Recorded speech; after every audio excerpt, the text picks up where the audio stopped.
Blizzard.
Yo, what's going on, everybody? Welcome back to another Flesh and Blood stream. Tonight, we have some more Victor games. I know, you're all blown away at the fact that I'm playing Victor again.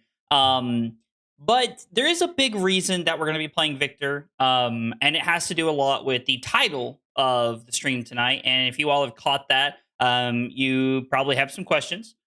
This is going to be pretty similar to our Road to Worlds series that we did over the course of 8 weeks, except this one, we have made some upgrades. I have some other things that we're going to be doing. I have some tools we're going to be using to keep up with data and test for events and get ready for things with. Now, admittedly, I am calling the series Road to Pro Tour Las Vegas because I was gonna call it Road to Nationals, and then I was like, well, we already have a Road to Nationals, and Nationals is in 4 weeks, so I would do Road to Nationals and then turn right around and do Road to Pro Tour Vegas.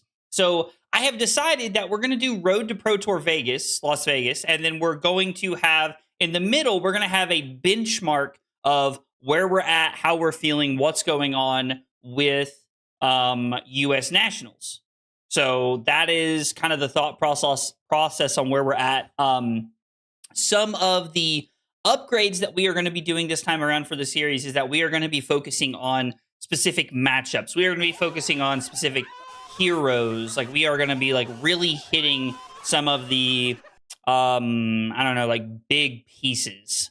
Like for the series. So, Road to Pro Tour Las Vegas, I'm very excited about it. I think that I learned a lot, took some suggestions that I had from you guys in chat and in comments the last time we did this. So, we have more guests coming on this time. I've already planned out a few guests for the series and what we're doing, just to make sure that we are keeping things fresh, and we are going to be looking at a lot of different things. And obviously with the Omens of Third Age, testing, we have a lot of draft to be done as well. So a lot of upgrades to the series this time around. Hopefully you guys like it better.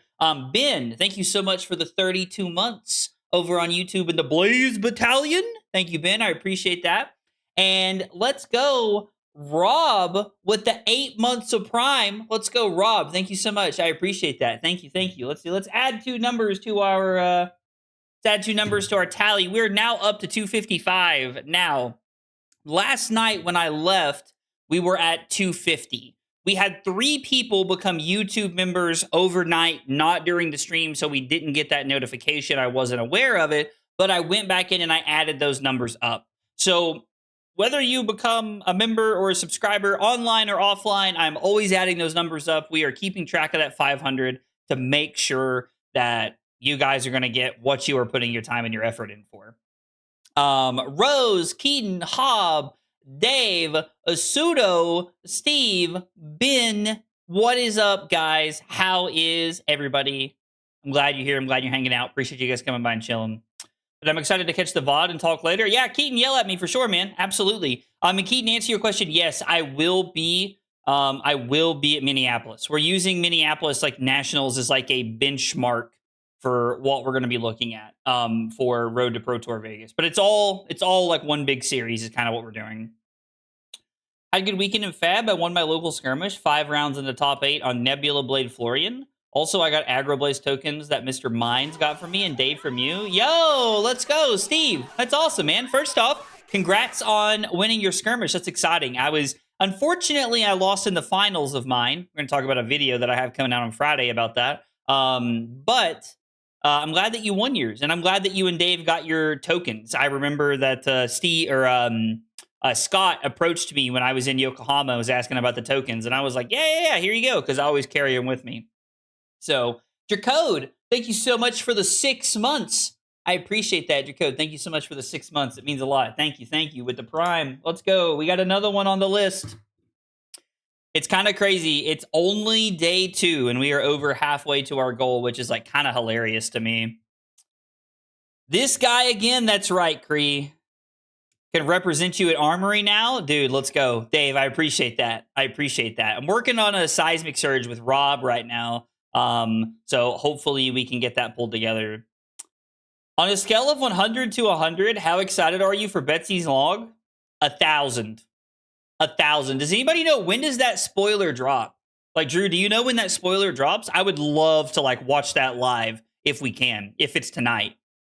If that comes out tonight. I don't know when Dice Commando's video drops. I saw the preview for it, but that's all I saw. So yeah, no, Rob, I know you're working on it, man. I know you're working on it, dude. There's no rush. There's no rush, brother. There is no rush at all. I have no doubt the seismic surge is going to look sick. I'm very excited. Mechado, what's up, dude? I want an Agroblaze Crouching Tiger with Terran. We've talked about doing something like that. I thought it would be fun to get like a Crouching Tiger that had Terran on it. There's a picture where Terran is like laying like upside down on her back and she's like super fat in the picture. I thought about using that one. I thought it would be funny. 9 a.m. tomorrow? I'll be working then, unfortunately. I probably will watch it, though. I will watch it, but I will be working. So, yeah. No, it would be cool. That would be cool to have that. Dice Commando videos drop it around midday in the UK. Yeah, so early morning for me then probably makes sense. About 12 hours. Yeah, 12, 13 hours. That checks out. That checks out. Anyway, I'm glad you guys are here. I'm excited to play more Victor this evening. I know we've been playing a lot of Victor because I think Victor is in a pretty good place. Speaking of guests, we were talking about I want to spend a minute talking about this before we get into the deck, and we're going to review the deck and go over everything because there are some changes from calling Rotterdam that I think I want to talk about that I think we should talk about. Quit my job, never miss anything again. Dude, I would love to quit my job and just never miss anything again. And if Flesh and Blood ever gets to where I can be a full-time content creator, we'll be doing all the stuff live all the time because I would love to be able to stream full-time. But, unfortunately, that does not keep a roof over my head. My 8 to 5 does. So, anywho, let's talk about the series upgrades. I kind of touched on them a little bit. Road to Worlds was a first iteration of the series that we did, and I think it would be fun to take that Road to World series we did and improve upon it. Now, the improving upon it that I really want to do is I want to focus more on specific testing, and I want to focus more on having here people that play specific heroes on the stream. So this weekend, as long as nothing falls through, on Thursday we have a Fatigue Victor stream that we're going to be doing with Damien, as long as nothing falls through.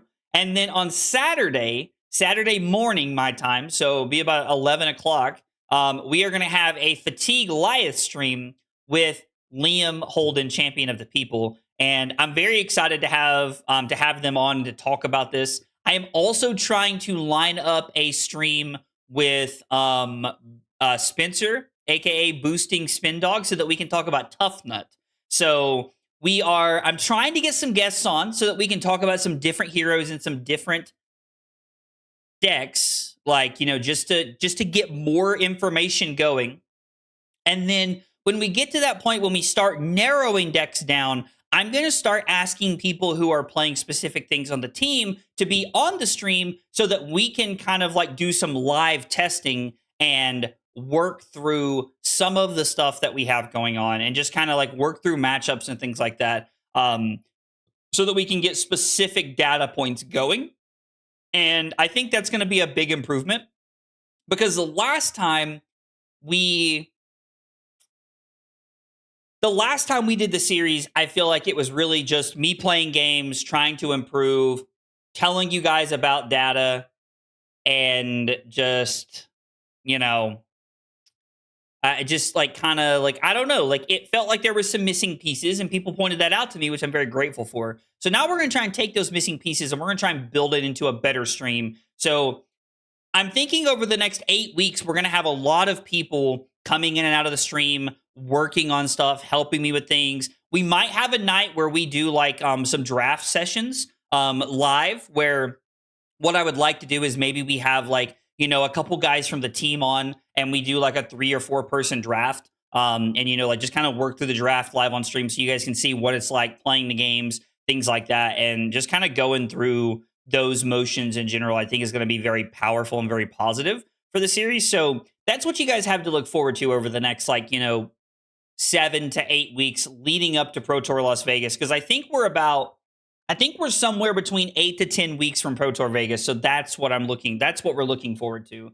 And yes, we will be doing some gravy testing, Rose. We will be doing some gravy testing. Yeah. Liam. So Liam is right now, we're scheduled to do our stream Saturday at 11 a.m. Eastern time, which you guys are about 5 or 6 hours ahead of me, I think. So that should be somewhere around that 4 to 5 range, in that ballpark, I believe. So we're looking to do that Saturday. And I'm hoping Thursday. Damien did not sound very confident when we talked about this earlier, which is why I say this. But as long as, everything works out, we're going to have Damien to talk about Fatigue Victor on Thursday and to go through the deck and kind of talk about how it may fit into the Omens meta. If Sam is ever busy, I'm happy to help. Thank you, Rose. I appreciate that. 4 p.m. tea and crumpets o'clock, I think. Yo, tea and crumpets o'clock. Is that a thing? Is it a thing, or is Dave just trolling me? If Omens is going to be legal for Vegas, Aurora is looking really sick. Aurora's gotten some really cool cards. Aurora's gotten some really cool cards. Yo, we talk about Damien and he shows up. His ears were burning. Damien, we were just talking about you being on the stream on Thursday. We were just talking about you coming on and walking us through some Fatigue Victor nonsense. So I was saying you didn't sound too confident when I asked you earlier. So if you can still make it happen on Thursday, we'll do episode 2, Fatigue Victor. Anyway, so I'll make sure I'm there to troll Champion of the People. Oh, dude, please come give Liam some grief, dude. Liam's great, but come give him some grief. I am looking forward to talking about Lyeth and things like that. Oh, dude, Damien's great, Cree. I love Damien. He's great. We do have an upcoming Tough Nut stream, Ian. We do. Absolutely. Damien said he can make it happen. That's what I'm talking about. That's why Damien's the GOAT right there. All right. Well, we have spent a little bit of time, talking about some series, some updates, telling you guys kind of what's going on and where my head's at with things. Let's take a transition and let's talk about the Victor deck a little bit. So the new layout is going to continue to be a thing. Got the new layout going on, the new stream layout and everything. So hopefully you guys like it. If you don't, you'd like to see some tweaks, let me know. I really like it. Rob put a lot of time into it and was nice enough to help me out with this. So big shout out to Rob from Second Cycle for doing all of this and setting all of this up so that we can make the streams happen for you guys. Yo, Michael, what's up, dude? All right, let's dive in and talk about the deck and some of the things that are changing, because there are quite a few changes here. So looking at our main deck, going to Pro Tour Yokohama, I was on 2 copies of Peck Perfect.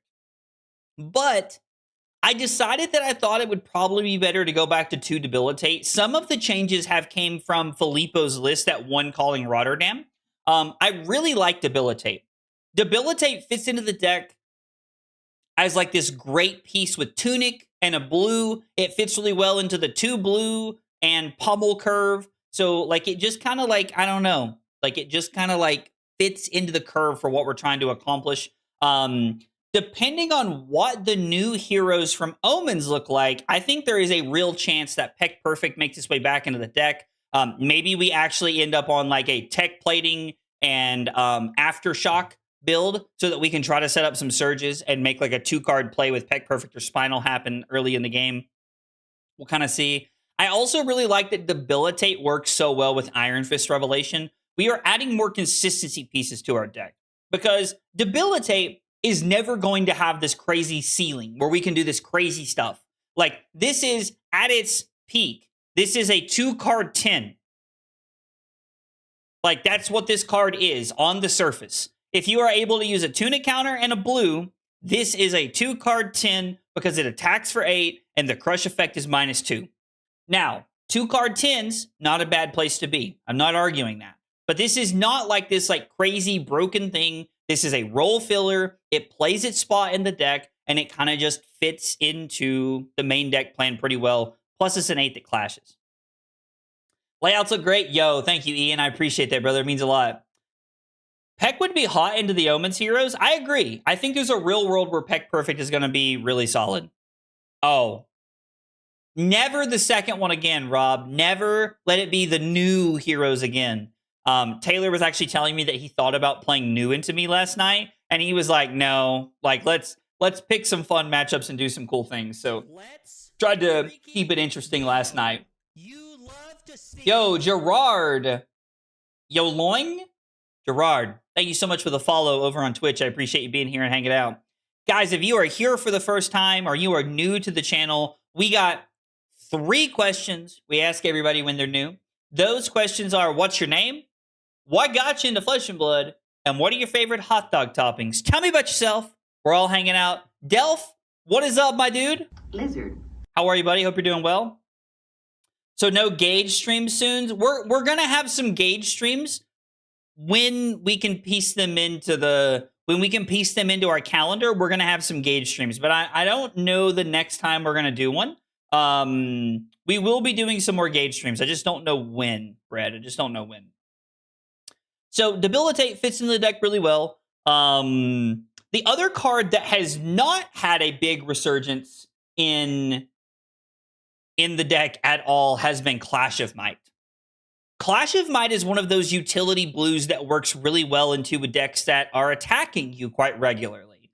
One of the downfalls of playing Clash of Might in your deck is that it only clashes for 4 power. So against decks like Syndra, Katsu, or really any kind of deck with multiple attacks in their deck, this can be a little bit of a liability to flip off the top. And with us already playing Ripple Away, we're adding more utility blues, so we're making clashing less consistent into some of these aggro decks, which can be scary, but the ceiling of Clash of Might is Command and Conquer for 7, Spinal Crush for 10, Boulder Drop for 8. You have all of these great options of things you can make happen. So Clash of Might, something we're kind of looking at, seeing if it fits into the deck right now.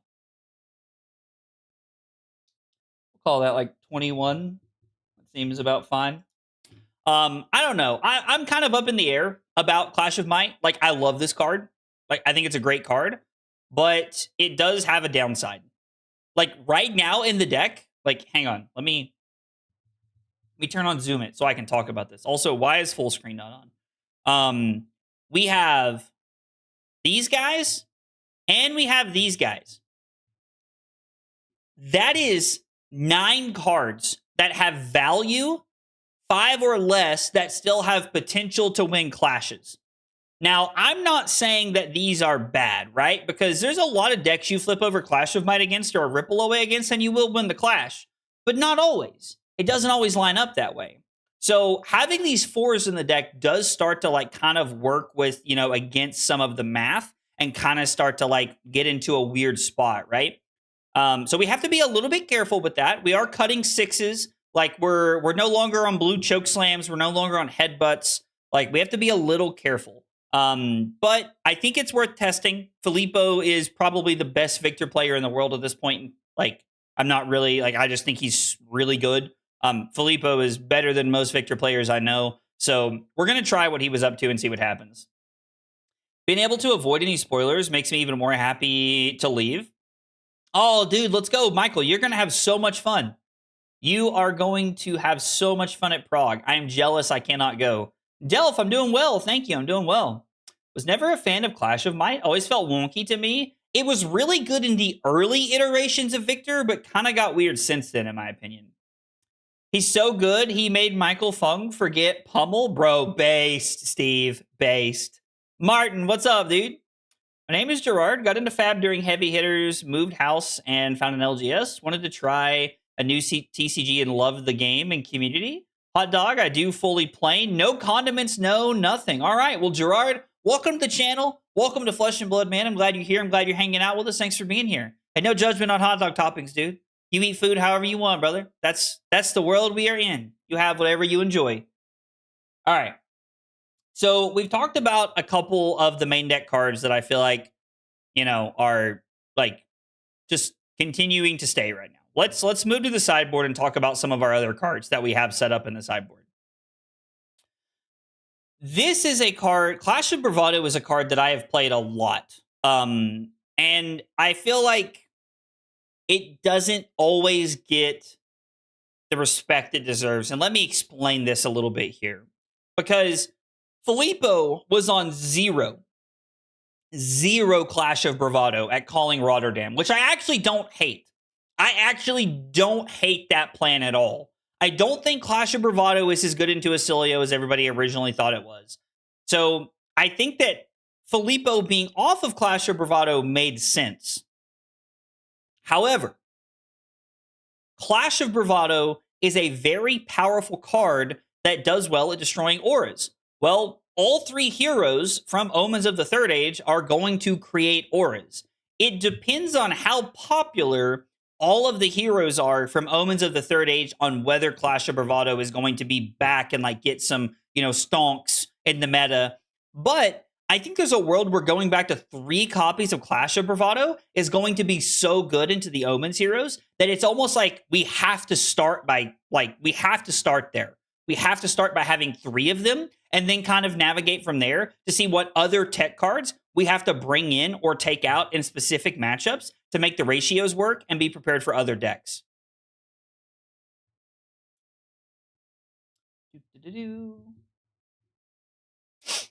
Bravado is going to go hard into Omens. Oh, so true. So true. Hey, what's up, Dot? How are you, buddy? Okay, moving on to some other sideboard cards that we have. Seems like they're going to have to jump through hoops to set up lightning flows. Sniping one could be devastating. Yes. We are talking about Clash of Bravado into the Omens heroes and how good they could potentially be. Yeah, absolutely. How good that card could be. Another card that I think is going to get a lot of value into the Omens heroes is going to be the Weakest Link. The Weakest Link has seen a lot of play over, I would say, since it was released in, Mistveil. It was very good at trying to snipe Chi out of Mistveil Hero's hands. It was very good at sniping no blocks out of KO's hand, out of Vasilio's hand. And then now out of Omens, we're seeing some more of these cards that don't block. They don't have a blocking value. So the Weakest Link could continue to be a very powerful card. So we're starting with 3 Clash of Bravado and 3 Weakest Link to see where we need to go from there, because both of these cards seem very powerful in matchups against all 3 of the Omens heroes. Are we talking about it in Jarl? No, we're talking about it in Victor. We're talking about it in Victor. Sorry, I'm playing Victor tonight, Dot, just to clarify. We are talking about Victor. Continuing to look at the sideboard, pummels, trounces, grips, 2 Remembrance, and a Midas Touch has been pretty standard for a while. 2 copies of Shelter from the Storm. This has been something that I have been back and forth on. This is a spoiler-free stream tonight. I mean, there was a couple of cards spoiled today, Michael. I was probably gonna talk about that a little bit, but we don't have to. If you don't want to, we don't have to talk about the spoilers from the new set. There was a couple of things spoiled today that I thought were pretty cool because they're Aurora cards. But, I mean, that's something we can talk about some other time if you don't want to, Michael. There are no, leaks or anything. They're just spoilers at this point. So, I don't know if that answers you. If that answers your question. The new cards are really good. I agree. Victor won't make it past Nats. Oh, yeah. So, I think we're going to get to play Victor week 1 of Nats. But after that, I don't think we are going to have Victor. I just don't think it's going to be a thing. Okay, Brad, you want to talk about him? Who wants to talk about spoilers? Because what we might do is I might just let Michael know that we're talking about spoilers and that he needs to come back in 10 or 15 minutes.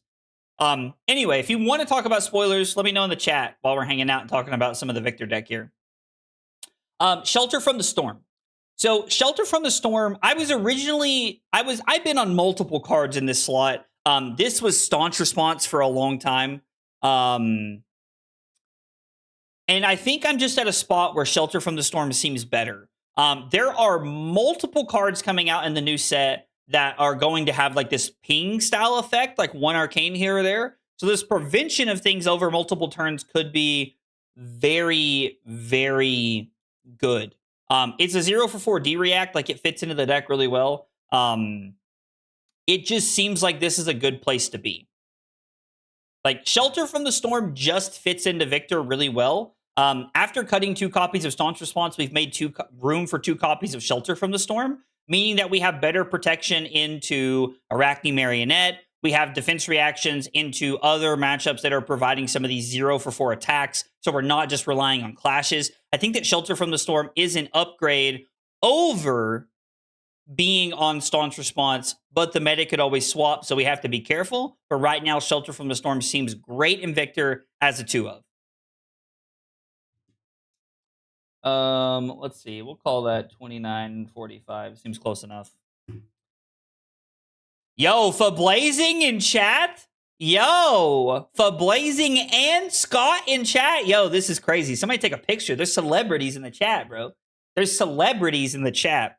By the way, I'm not at liberty to tell you what they are based off of signed documents and contracts, but I want you all to know there is some big stuff coming down the pipeline at Fablazing. Just, y'all need to know there's some big stuff coming down the pipeline, and it's pretty cool. Pretty cool. I'm not going to say anything. I don't want to spoil it for anybody, but it's really cool. So y'all should be excited about that. Delph is everywhere. Dude, I do see Delph in every chat all the time. I see Delph in every chat all the time. Dude, Sam is right. It's Liddy. I'm everybody's favorite internet micro celebrity, grandma's favorite O2er. Dude, I'm telling you, I need a shirt that says grandma's favorite O2er. 100%. Delph is in fact a homie. Delph is in fact a homie. Dude, listen, I'm not going to tell anybody. Listen, dude, that's yours to talk about, man. That's yours to talk about, not mine. Okay, let's talk about spoilers. I'd like to talk about spoilers. I think it'd be fun. Michael, there's only like 2 or 3 cards from today, so give me like 30 minutes just to be safe if you don't want to see any spoilers. I feel like Flick Knives decks are losing a lot from Omens. People are packing shelters again. Oh, you said that you think Cinder is bad? I'm intrigued by that. Let's talk about spoilers, and we're going to come back to that. Yeah, come back in like 30 minutes, Michael. All right, let's talk about spoilers. Hang on, let me get it pulled up. Let me get it pulled up. Oh, we're having conversations in the spoiler discussion. That is from yesterday. Yeah, let's talk about the ones from today, because I'm going to be honest, I'm going to be selfish, and I want to talk about the one. I want to talk about the ones that we've seen recently. Like, I'm going to be selfish. I want to talk about the ones that we've seen today. We're going to be selfish. First off, this art is awesome. This card is called Prophetic Quickstep. It is a 1/3 that blocks 3 Lightning Runeblade attack action, and it has Quick Strike. If this has Go again, it gets +1, and when this attacks a hero, deal 1 arcane damage to them. The first time this deals damage to a hero, create a Ponder token. A Ponder token is insanely powerful. You're talking about a 1/4 with Go again. I'm sorry, a 1/5 with split damage. And whenever the first time it hits, you make a Ponder token.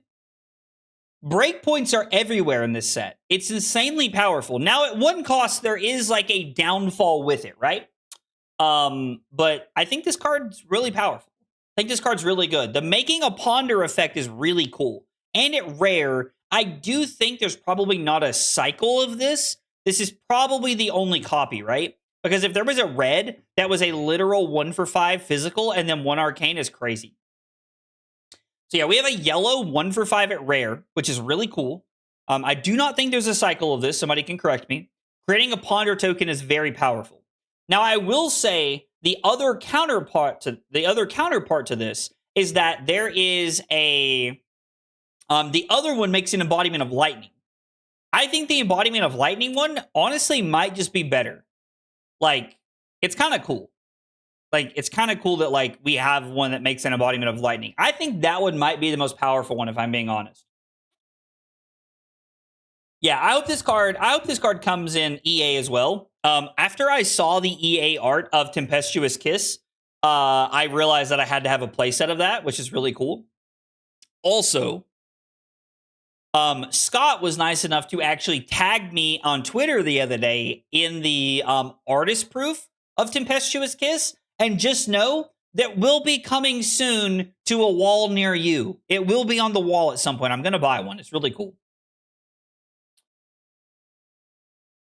I also wish I got that Marvel Ponder. There's a Marvel Ponder. If I fall in love with Celio 2 or Ziggy, I'll be breaking the bank. Dude, I felt that. I felt that, though. Like a pseudo snatch. Pseudo snatch is a cool way to think about this. I don't know, just like the way that this like sets you up for the next turn is really good. I'm sorry, did you say Marvel Ponder was $250? What? $250 is crazy. That is insane work. That is actually crazy. Okay, let's move on. Let's talk about the next card that we saw today. This card is... does anybody have a better image of this? By any chance? Does anybody have a better image of this? I mean, I'm going to tell you guys what it does, but I was just hoping that there would be a better image. Yeah, I don't know. This card's really good. Okay, Arcanic Reproach is a... I believe it's a 0 cost. I believe it's 0 cost.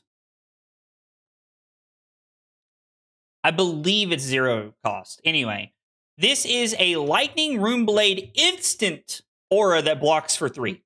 This is a blue instant that blocks for 3. That is crazy. Absolutely insane. The first time an opposing hero deals damage to you each turn. You may reveal a lightning card from your hand. If you do, deal 1 arcane damage to them. How crazy is that?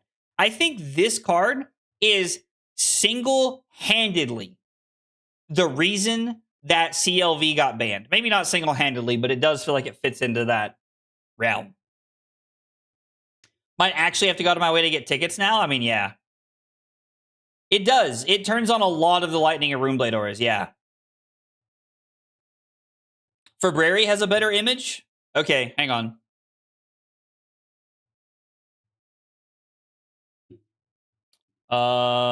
Spoilers, Omens. Hang on, sorry. I'm just going to pull it up here so we can see this. There we go. Arcanic Reproach. It is a 0-cost 3-block, which is crazy. Yeah. Like, this card feels like an automatic include. This card is so broken, Engage. Why is this card broken? Oh, because you can play it with CLV? Yeah, for sure. Oh, yo. Are there deals happening? Yo, are there deals happening in the chat? Dude, let's go. Scott and Bladesaint getting together. Listen, I feel like I'm just happy I could be a part of this, you know? Like, I feel like that, like, thing. Now, Kith. Like, that's like how I feel while we're talking about it. That's hilarious. I love that. The art is really great in this set.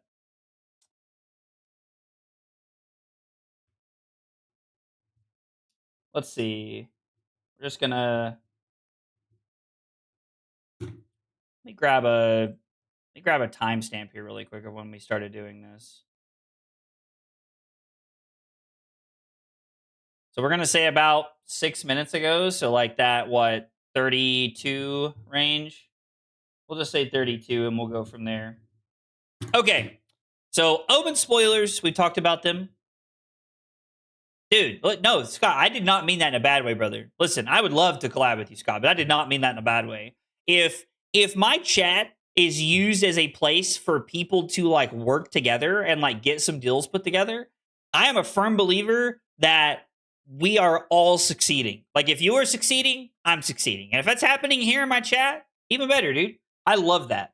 I absolutely love that. The community needs to be one massive collaboration. Scott is going to be casting Prague, looking like a NASCAR driver with all them brand deals. Oh, dude, on God, for real, for real. Imagine getting dinked off of this into Tunic for Creepers and then 3 arcane damage from your... Oh, dude, yeah. Creepers is about to go crazy at this set. I should charge a commission? Yo, that's crazy. Dude, listen, I'm happy I could be a part of it. Dude, I agree, Scott. Dude, like Scott, I'm gonna shoot you a message after the stream. We should work on something, dude. I think it would be fun. I actually have a clip of you, Scott, in a video I'm working on. I actually have a clip of you in a video I'm working on, so that's okay, dude. That's okay. Everybody writes it with an H, dog. It happens all the time. I'm not offended, Delph, or for Blazing, I promise. See, listen, for Blazing, Delph, it's kind of like running together, you know? Kind of running together. First off, before I even say anything, what a phenomenal name. Second off, Crop Duster, thank you so much for the follow over on Twitch. Guys, if you are here for the first time or you are new to the channel, we got 3 questions we ask everybody when they're new. What's your name? What got you into Flesh and Blood? What are your favorite hot dog toppings? Tell me about yourself. Love to get to know more about you guys. Oh, I hear the noises. Things are happening.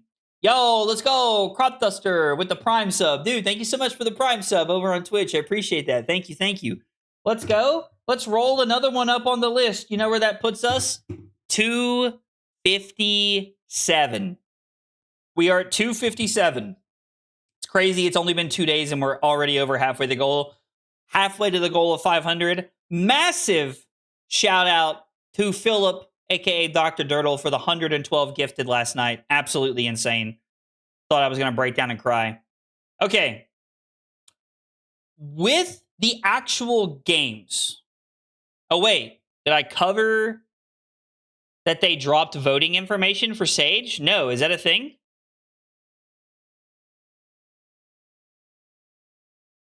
Did they drop that article earlier? Is that a thing? Did I miss that, Dot? Also, Andrew, I'm glad you could be here. Thanks for hanging out, man. Did I miss that, Dot? Check DMs. Some biddies. Oh, yo, let's go.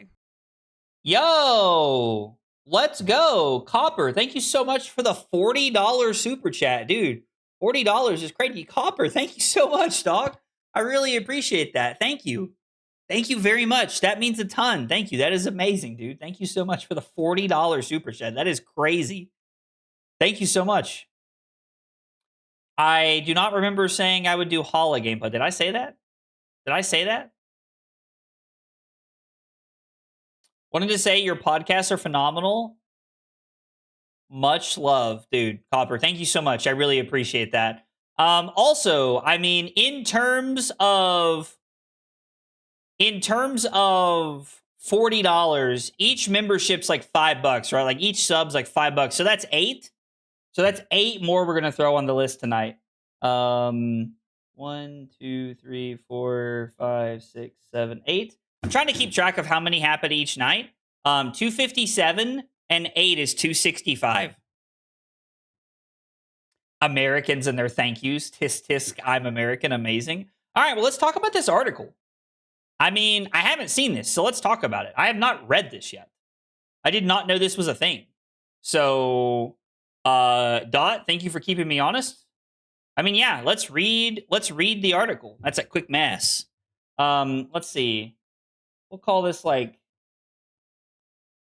sage voting, I guess, is what we'll call this. Let's read this article and figure it out. Ages ago, before the Armory deck came out, you said you'd be jamming some Hala games. Okay, Cameron, that is my bad. I completely missed that. We will find a time to do a Hala stream. It'll probably have to be next week, but I promise you I will work to pencil it in. We will work to pencil it in, I promise. Dude, we are already over halfway there. It looks like y'all are going to be picking my deck for Nationals, which is crazy. Okay. Carly, if you are listening to this, will you please turn the air down a little bit? I am dying back here. Like, it's very hot back here. If you're listening to this, my love, if you could turn the air on, I would greatly appreciate it. Thank you. Carly may not even be listening. All my homies voting for Ira? Dude, for real, for real. All right. It is nearly time to have your say on the next chapter of Silver Age. Voting on which heroes will be benched from Omens of the Third Age season will open on May 25th and close on the 27th New Zealand time. So basically, we have 48 hours to vote. Votes for the season cannot be submitted after this window is closed. The 3 heroes that received the most votes, along with up to 1 hero selected by LSS, will be benched for the duration of the upcoming season. Benched heroes are not legal for official Silver Age tournament play. The season starts with the pre-release of a standalone booster set and runs until the pre-release of the next standalone booster set. Omens of the Third Age runs from May 29th until the pre-release of set 20. To be eligible to vote, you must have participated in a completed official Silver Age tournament, excluding Play Anywhere, which started during the current season. Okay, well, I have done that. The voting submission tool will appear in your gym account profile when voting opens. Select the drop-down option and choose the hero you wish to vote for. When you have selected your choice, select vote, and your choice will be submitted. Please take care in choosing the hero you wish to vote for, because once your choice has been submitted, you cannot change or undo it. Once you have submitted your vote, you will see a confirmation message. Your personal vote will not be made public. The benched heroes will be announced in the May 28th banned and restricted announcement, with their bench status effective from the day after May 29th. Okay, so it sounds like this includes armories. Not Play Anywhere, but armories. Play Anywhere is something that I can run right now. Like, that's what the Talishart tournaments are. But it seems like armories are anything that is like an officially sanctioned tournament. Armories included Armory, Skirmish, Showdown, like whatever it is, if it's a Silver Age tournament. And you get to vote on 1 hero, right? So we're going to vote on 1 hero and then they're gonna pick 3 heroes. Like us as people only get to pick one person, right? Only one character, right? Am I understanding that correctly? I would like to imagine that that's what they're doing, but normally you guys know more than I do. Only one hero. Goodbye, KO. I would be surprised if KO survived the voting season. I think Ira is going to be gone for sure. Okay, so we get 1 vote. We get 1 vote. Interesting. So I have to make sure that the thing I vote for is going, like, I want that to have an impact. So that's the interesting piece, right, Dot, is that I was just thinking the same thing. Well, I'm not going to vote for Ira because I know Ira's going to be, like, Ira's going to be, like, dead, like DED dead. Briarlander. I mean, so Chain comes back. Ira's probably, like, dead and gone, I'm imagining, from voting, which means what do I want to vote for? I'd probably vote for Kano, would be my vote, I guess. Interesting that LSS says at least 1. Wait, what? Where does it say at least 1? I'm not sure what you're talking about, Dave. I mean, it would be funny if LSS stepped in. That will never find your body, I promise. A vote for Icelanders, a vote for Tyranny. If they vote Icelander out, I would be blown away. I think keeping Icelander is a good thing. Ira Briar and later. I don't know. I might vote for Kano. Yeah, they can choose to ban no one. It says up to 1, which is kind of interesting. Yeah, I mean, I would imagine that Ira is gone. Like, Ira's probably going to be the most voted for deck. Oldhim creates a bad gameplay experience. People might vote out Oldhim. I don't know. I'll have to decide what I'm going to vote for. I'm going to put some real thought into it. Oh, Lander? Yeah, that checks out. They should ban Deathly Well when Chain comes back. I'm excited to see what they ban when Chain comes back. Dude, Derek, you cannot call me a terrorist because I want to get rid of Kano, bro. You were playing Aurora the other night at our Sage Armory, bro. Are you going to do a campaign to get people to rally behind you? I think Taylor and Sam and I will probably do a podcast episode where we debate what hero you should vote for, and we, like, try to sell it to you through the podcast. I'm not saying it'll be super effective, but I do think it would be fun. That might be something we do.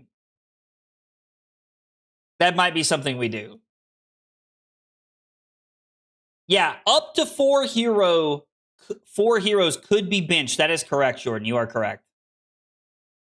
They will ban Runegate when Chain comes back? Dude,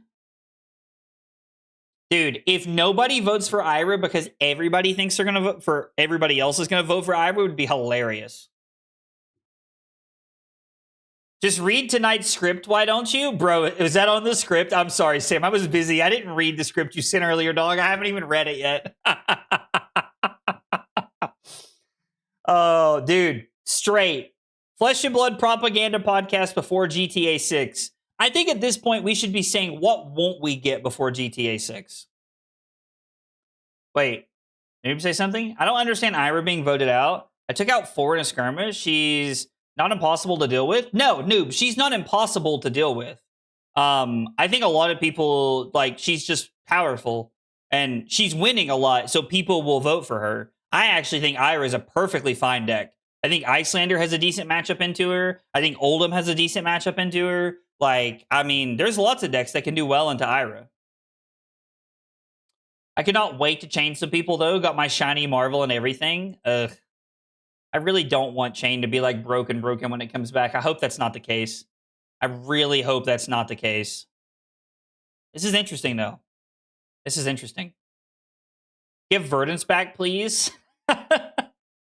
We don't like default aggro decks around here. Whoa. I mean, is Aurora a default aggro deck? Maybe not in Sage. She's kind of bad in Sage, right? She's probably kind of, she's kind of bad. Honestly, can't wait for Aurora 2 to come out so the horse can have a nap and you can get the good aggro juices flowing again. I am low-key excited to play,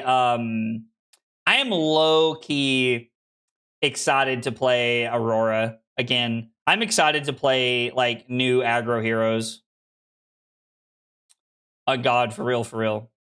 We will be doing Aurora testing when more of the cards are coded. When more of the cards are coded, we will be doing Aurora testing. Yep, absolutely. Ban Oldham and Kano, that would be much more interesting. I'm behind that. I'm in that all the way. Listen, Aurora is going to be an aggro deck. It's just not going to be as aggro-y as everybody thinks. I'm playing it at Armory tomorrow. Sure, I think that's great, but the cards aren't coded on Talishar, so I can't play, you know? We really need more than 4 votes? I don't know about that, Arena.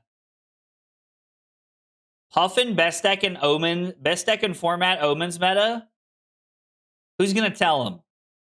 Who is gonna tell him? Lizard. Yeah. Oh, we're gonna cook something up. I'll probably build a slop version, like just to have a slop version, but I'm gonna cook something up. The first version of my deck will play my spoiler card 110%. There's a Puffin spoiler tomorrow? Yo, I don't need to know. I don't want to know about leaks. No. Y'all take leaks somewhere else. I love Jesse, but he knows to take his leaking ass somewhere else. If Puffin is the best deck, I'll eat my playmat. Somebody clip me saying that. Scott Mine said that in chat. Somebody clip that shit. My spoiler is broken, so that makes sense. I mean, yeah. You know. If no leak, it's no leaks, but we are getting the log. Bro, I want the log. That's going to make playing Betsy at Nationals so much more fun when you all stick me with that. Yeah, Keck W is right, which I learned what that meant the other day. Sam and Taylor kept saying it, and I didn't know what it meant. We do have another Rhea event incoming. Yeah. I need more live spoilers. Dude, we just got the weapon. I'm so excited to talk to Liam about the weapon this weekend. Yo, Colby, what's up, dude? Wait, what are we clipping? What are we clipping? I'm so confused. Booked up the hotel for Vegas. It's looking extremely reasonable. Oh, dude, I'm so excited. Surely Victor doesn't make it to Vegas? No, absolutely not. There's no way Victor makes it to Vegas. But we have a benchmark for Nationals between now and then. So that's kind of like where we're at. Yo, let's go. Colby with the 5 months of Prime support. Colby, thank you for the 5 months, dog. I appreciate that. Let's tack another one on the list. That puts us up to 266. We are 1 subscriber away from greatness. Just so I can say it. I'm glad you're going to make it to Vegas, Scott. What do you think about the new blue? Ellie thinks it's an auto-include, and I think it's unplayable. The new blue instant 3-block? It's an automatic 3-of, Abby. It's an auto 3-of. It's a 3-block blue that can cheese people with arcane damage at instant speed. It's insane. You guys think the new Hammer Axe will be Sage legal as a rare in the precon? Oh, that would be cool. I would like that, Paul. Someone click aggro saying, I want the log, and just send it to him every day till he plays Betsy. Yo, bro, come on now. What do you mean someone clip it, Cameron? That could be you. Wait, what do you mean we're crazy?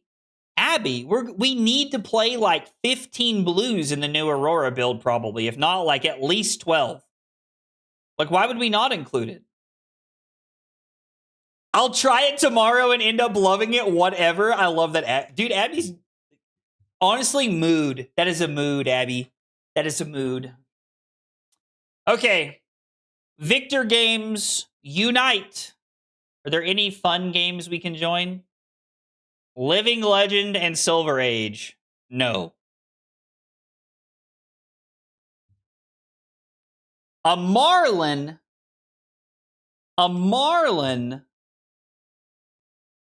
I love that you can like open the chat now and stuff. I think I have a Marlynn button. Oh, it suggested it to me. I thought they got rid of that. Whatever.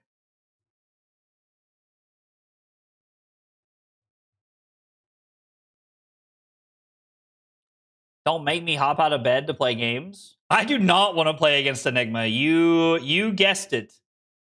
You guessed it. We do not want to play against Enigma. Crazy, right? New tally layout got me looking at my screen funny. I can't decide if I really like the new tally layout or if it's almost like too busy. I don't know. I feel very like stuck on how I feel about it. I'm just going to level with you. I feel pretty stuck about it.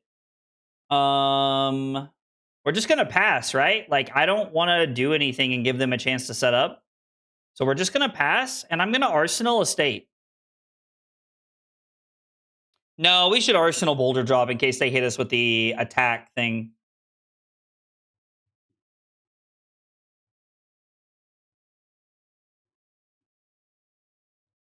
Enigma gives a lot of people flashbacks.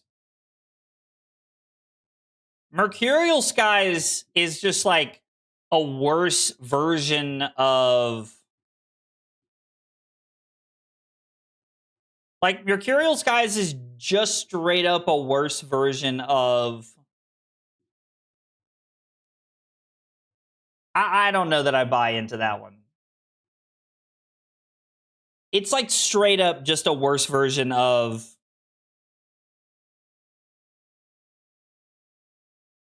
like Mauvrian Skies, right? I mean, I guess because it doesn't do like just Runeblade cards, it's not technically worse, but it's better than Mauve. I feel like it kind of depends, right? Like, it doesn't seem that black and white to me. I guess we'll do this in case we need to reclash. We'd really like to just win this off the rip. That might be a greedy block here. I don't know. We'll see. Immediately hate this freaking card.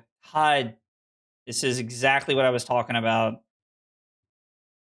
All right, whatever.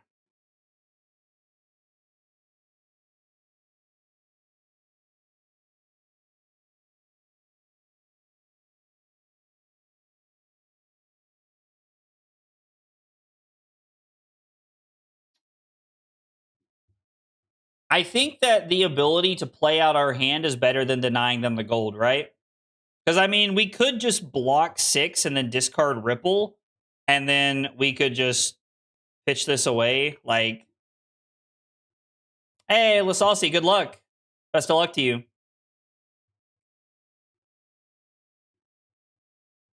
Okay, it's a side grade to Mob? Sure. I'm in for that. I'm in for that. I think we might not be a burn up and shock deck. You don't have to convince me very hard of that. That kind of checks out to me, actually.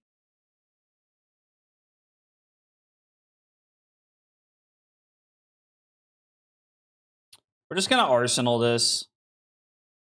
Like us not being a burn up and shock deck kind of checks out to me.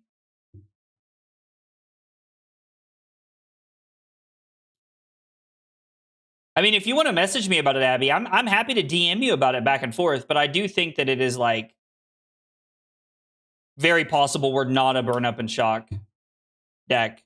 The thing that I have been considering about burn up and shock is the fact that we can play it off of creepers, and there's a world where a creepers deck.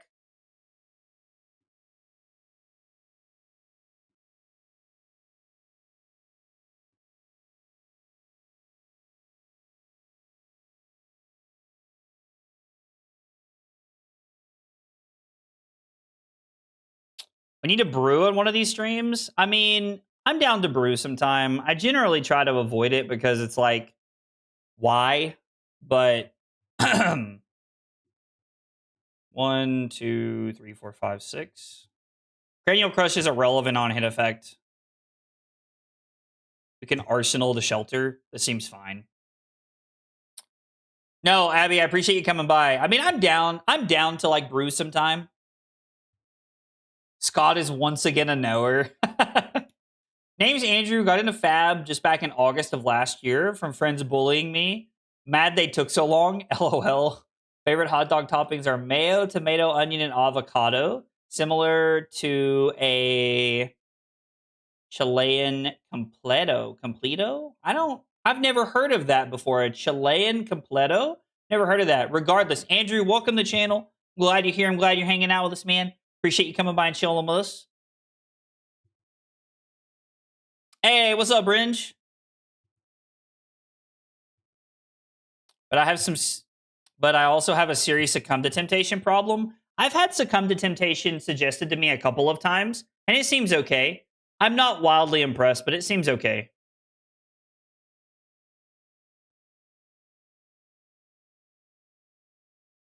Like, I understand that like succumb to temptation is very good, and with the quick strike effect, maybe it's going to be playable, but I just don't see it being like an auto 3 of in the deck.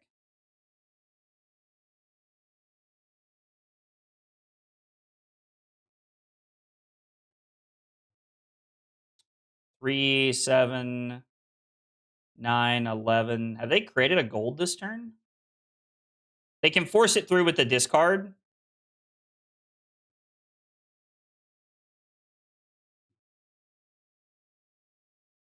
So they currently have 1 gold. They're going to make an extra one. With Lightning Runeblade tagline, the less succumb sucks. That's fair.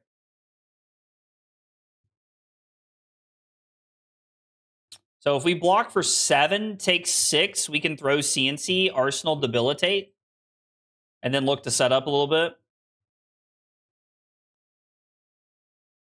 King Kraken Harpoon is irrelevant, but it'd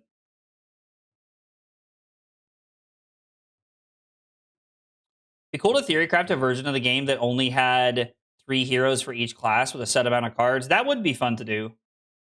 I mean, don't get me wrong. Like, there is a world where, like, succumb... Why the hell do they have 3 gold? They just had 1 gold. Oh, hook. Never mind. Never mind. I thought they were going to have 2. I just miscounted. I also meant to give shelter. Holy fuck, I'm talking to you all too much. Jesus. I am too busy yapping and not playing the game enough. Anyway, I guess we'll just, yeah. I definitely wanted to block 7 there. That was just stupid. We're just threatening the pummel now, which means they're just going to take 6. That was just a bad play. Yeah, I'm definitely like trying to re-chat too much. We're talking about new heroes. And like, guys, I'm not blaming you in the slightest. Like, I'm glad that you all want to talk about the new stuff. I'm just... That's my fault for not paying attention enough. This matchup's already not great.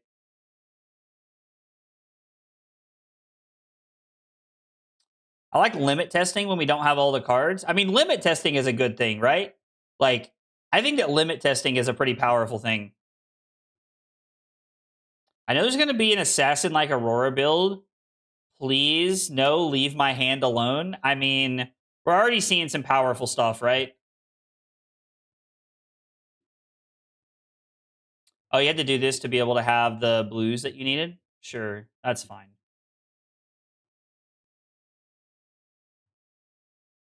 This is going to be for 13.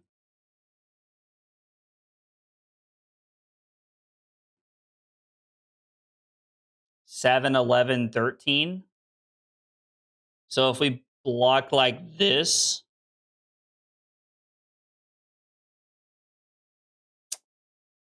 I don't really think that's where we want to be.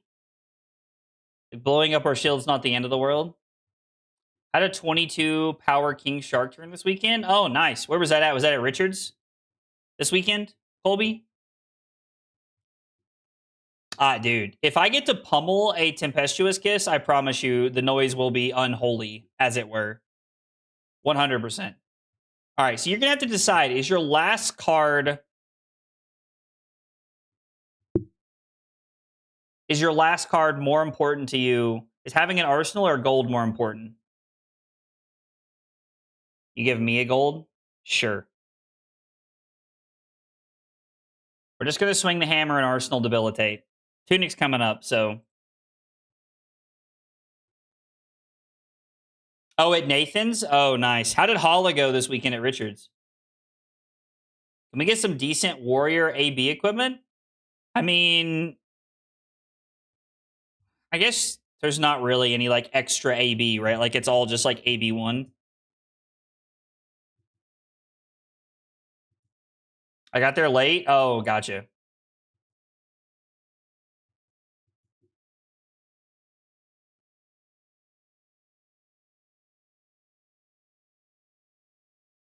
Okay.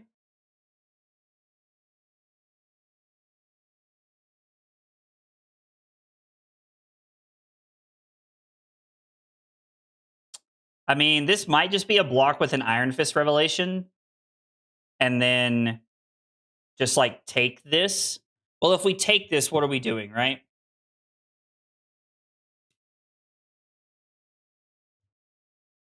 So if I block like this, I take 8.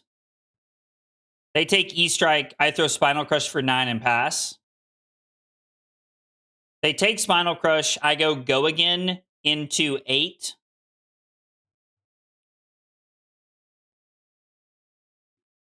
If they take a blue, we do the same thing, so this is fine. They said they want Warrior to be bad into Wizard. Interesting. I know they like implied that Warrior weakness to Magic all damage types instead. That is so interesting. I wonder why. Like, I wonder what the rationale is there. Like, I'm not saying they're wrong by any means. I'm just curious to know, like, what's the point on that? Like, where does that like logic come from? We got a big hydrate from Bringe. Let's go, big hydrate for Bringe.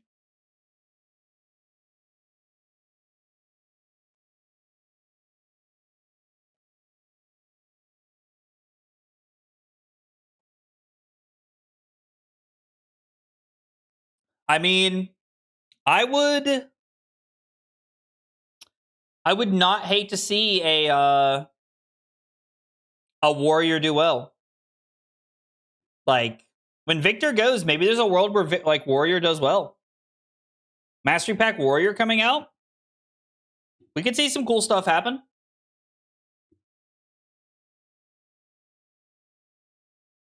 The assassin card that destroys gravy stuff was insane. I love that everybody just out here asking Scott what we're getting because they know he knows.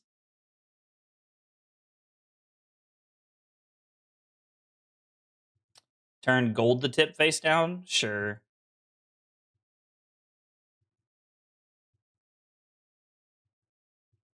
Hopefully this misses.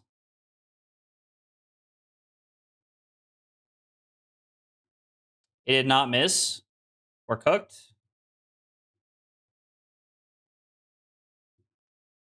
How rude.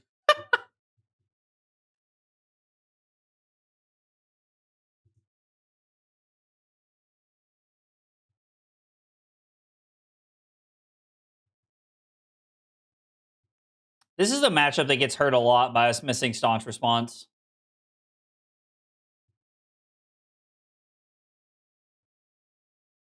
Dude, Gravy deserves all the hate he gets. All of it.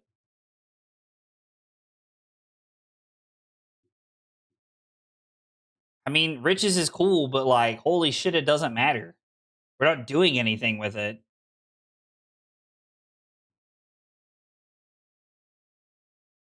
We've also blocked with 2 Clash cards in 6 turns, which is like kind of weird. Just Scott, mind your business, yo.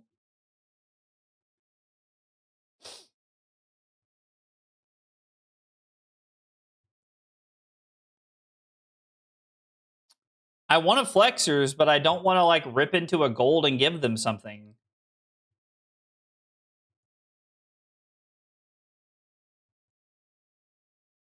There's going to be a second Mastery Pack this year.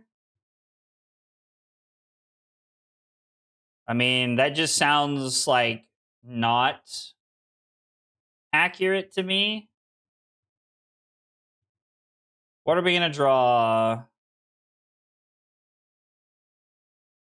There's no way we drew all of this just to throw a freaking Command and Conquer at them, right? Uh...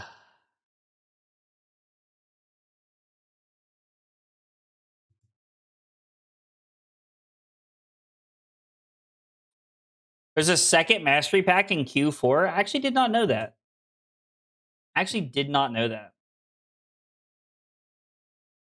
Well, I hate for you all to say if it's not Ranger, you're gonna like, cry, but I would not hold your breath. Isn't Cranial better here? I mean, Cranial keeps us from IPing our hand as much, but I don't really know how it's better per se. I would much rather threaten their arsenal, right? Like threatening their arsenal feels like a much better play. At least what I'm thinking here. I mean, preventing them from drawing cards can be okay, but I don't. When they have a card in arsenal, like preventing them from drawing cards is less relevant normally. At least that's how it feels to me. Does it really have the second smallest? I did not know that. I did not realize that they had the second smallest, like, card pool.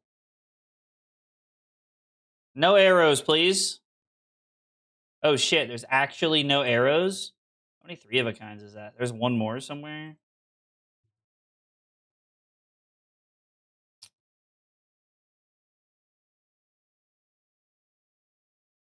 I mean, Cranial Crush doesn't seem like the best thing in the world, but I don't even know that Lexi 2 would be that good. That 66% of their pool is Riptide specs. I also don't think that's true, but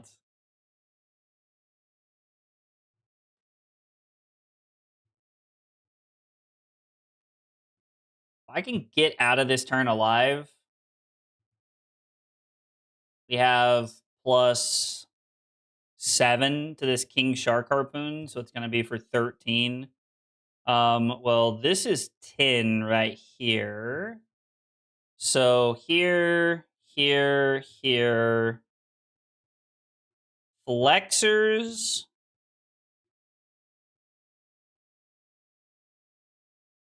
For 9 into 13, cover it up entirely. And then if we win the Trounce, we get to do some cool stuff, I guess. We'll see what we went into off the Trounce. Chaos Ranger would be interesting.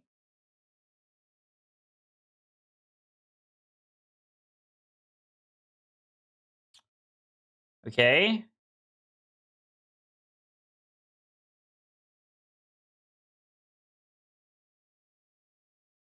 If this hits, they make 2 gold.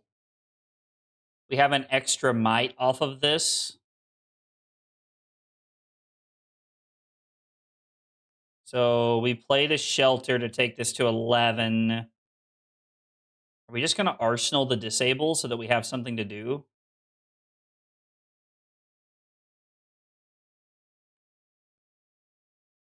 Or do we throw the Disable for 9?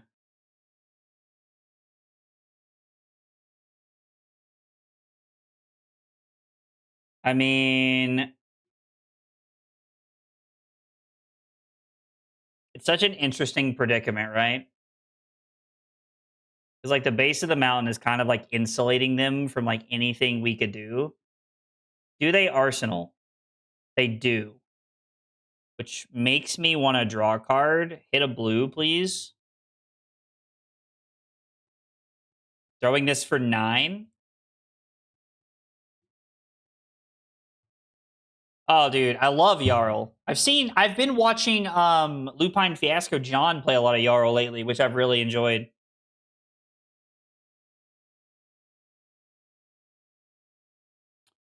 We can block 5 effectively.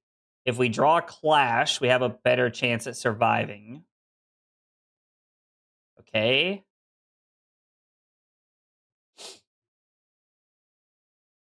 Okay.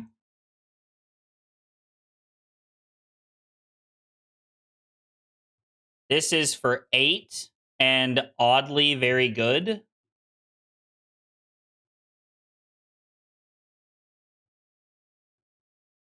We're going to block like this and deny the gold. We might need the tunic counter.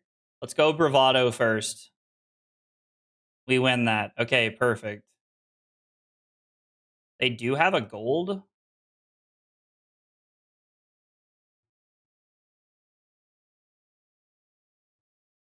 We need to save some base of the mountain. Like, this plays around base of the mountain really well. So we need to try and save some cheese for Golden Sun to get around base of the mountain. Yeah, build your own red disable is accurate, dog. Crown of Seeds unbanned, bro. The good old days of Peace of Mind and Crown of Seeds. I have to say, Cameron, I did get a little bit of a vibe for that last night. I did get a little bit of a reminiscence of that last night. We need a clash, please. Holy shit.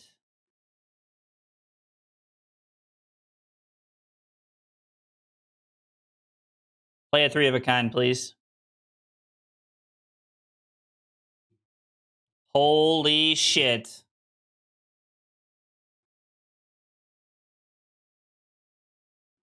Telling me there's a chance we're about to win this game?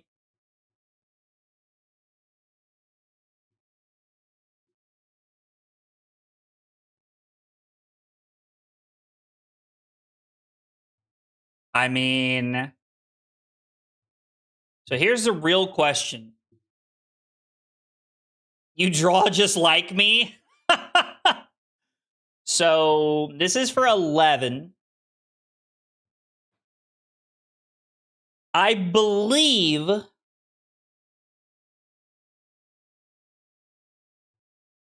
there's 2 sunken treasures over here and 1 on the bottom of their deck. So I don't like throw caution to the wind would be the only thing that would survive.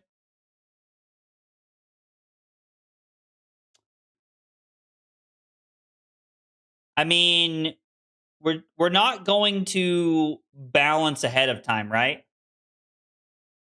We're just going to block 11 and have them discard 2 cards.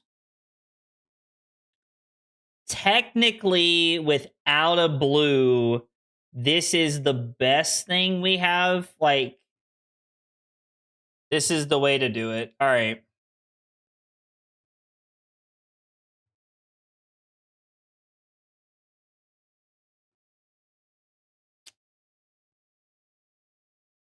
That is not good enough for us to win the game, right?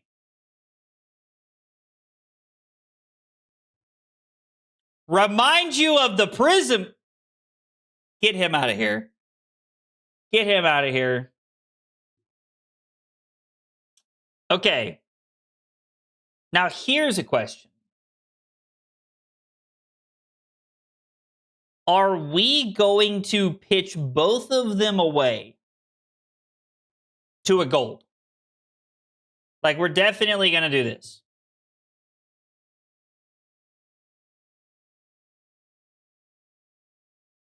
Like, are we going crazy to try to win the game? Or are we just going to throw 7 and bank that we can win the game next turn with this? I think it's just throw 7. I think the consistency is the correct play. He does not have any gold or an arsenal. So, like, normally I would be on the side of F it, we ball. There's actually a world, now that I'm thinking about this, hang on. We could have pitched Boulder Drop and Tunic to a gold if we hit a red ship 7. We're just leaving ourselves short of being able to Tunic and block with 3 cards to do that next turn. I think we were supposed to draw a card there, though. I think we were supposed to. It was 100% safe for us to use Tunic and Boulder Drop for a gold and then try to cheese them with the Golden Sun. I mean, would have hit the blue. Yeah. What does C4 salvage do? Turn a card in a graveyard face down. It's yellow, create a gold token. And then they're going to pass their turn. Yo, are we actually just like about to do this? Because Overpower gets around base of the mountain. This should be game. Their third sunken treasures on the bottom. With them at no arsenal, no gore, 2 cards, what do they do? I mean, I don't know, but I know that this ends the game through this, so like I was just trying to close the game out. I didn't want to take a shot at them doing something crazy. I guess with the third 3 of a kind being gone, it didn't matter. Oh, I love that this does not work with Overpower. I love that this does not work with Overpower. Confetti!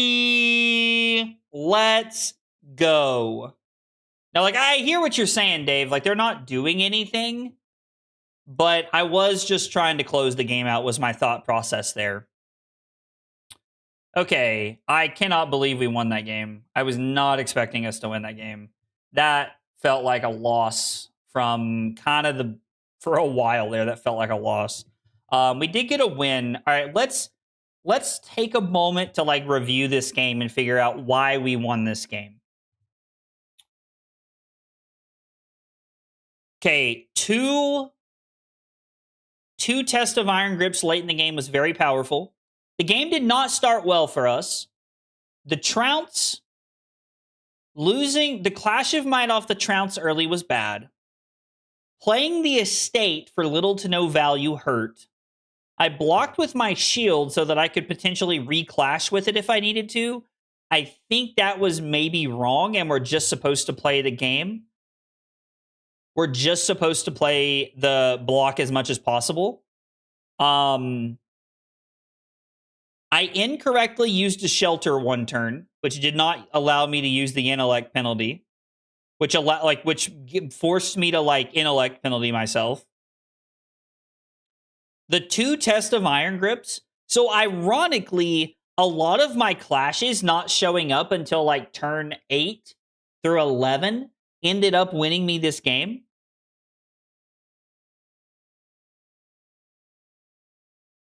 Like, drawing my clashes late actually was enough to rally me back into the game and let me win. The double Test of Iron Grip hand to block 11, like, single-handedly won me that game. Because if I have one of them, it was a King Kraken Harpoon, so that wasn't really going to matter. But, yeah, interesting. Okay. So, clashes showing up late oddly benefited me down the stretch. Turn 10 hand had 2 Test of Iron Grips, which let me block a clean 11. Up played third 3 oak. So on this turn, letting me balance into E-Strike to save my all-red hand. Could have used Tunic plus red for gold to go for Golden Sun with E-Strike backup. Okay, so having that E-Strike backup there at the end of the game made it safe for us to be on that. Oh, yo, we've got a friend? Oh, we've got a friend playing some Classic Constructed? We could just join and terrorize somebody. I take back my Prism comment. That's what I'm talking about. I mean, I did play that Prism game terribly. Now I'll have to watch that tonight to commiserate. Thank you for that. Thank you for that. Don't you think they would have put you in a better position overall? They could have. They very well could have. It's kind of weird, Saucy, because them showing up together actually puts me in what I think is a better position because I was able to cover all 11. There was no way you were taking cards from my hand. And after the fact that you consider I was able to block a clean 11, I took both the cards out of your hand, giving me an extra gold for cheating Scoundrel. So I actually think them showing up the turn that they did was really good. I do not have a Hala button. I do not have a Hala button. So we're just going to play the Dory button and see what happens. I am on 0 pummels in this matchup. We are on 1 shelter, apparently. I'm on 1 shelter. What? Hang on. I bet it fits the number of misses I have in my deck. 1, 2, 3, 4, 5, 6, 7, 8, 9, 10, 11, 12, 13, 14. Yeah, I didn't want to be on 15, so I'm on 14. That was the logic. I remember now. Yeah, Saucy, GG's. I'm glad we got to play the game. Raymond, what's up, buddy? How are you? All right, let's see. We got Hala, and we're going second. I think it's correct to go second into Hala. Drawing the Remembrance is kind of awkward. If Victor LL's at Nats, who will I play for the Pro Tour? I honestly don't know. I honestly do not know.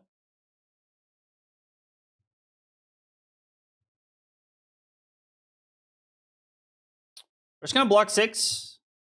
We're going to go with the old Clash of Might. Have a miss on top. Classic. Classic. They loaded 66 into us. That checks out. I mean, Aurora will probably be the pick, but I'm not ruling anything out just yet.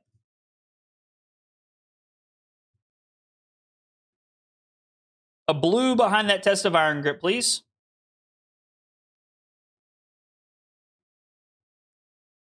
Yikes.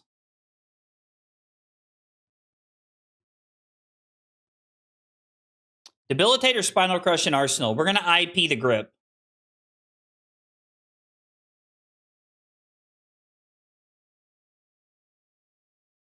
Probably just Spinal Crush. No, it's probably the Debilitate. This is good. Well, we'll have more room to play this next turn. We have a grip we're going to IP, so we have a better chance of being able to find breathing room for this, so we should Arsenal the Spinal Crush. I am ruling out Gravy Bones. Yes. Yes, Rose. I'm ruling out Gravy Bones for Vegas. Unless it is just definitively the best deck. Ripple does do well in this matchup. I could see Ripple doing very well in this matchup. Toe the line. All right. So currently taking 1 damage. And that makes a second Flurry token. All right. Well, we've seen 1 blue in quite a few cards. It's not great. We'll go Remembrance first. Arsenal this. All right. Okay. A little bit of a hand coming together. This is fine. We'll probably consider blocking with the Revelation this turn.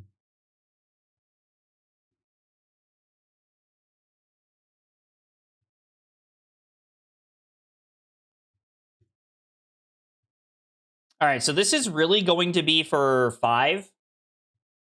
So to force them to use the Paragon plating, we should block like this. And then on the next attack, we can block with the Revelation, ship this for 10, Arsenal this, and continue to try and apply pressure here.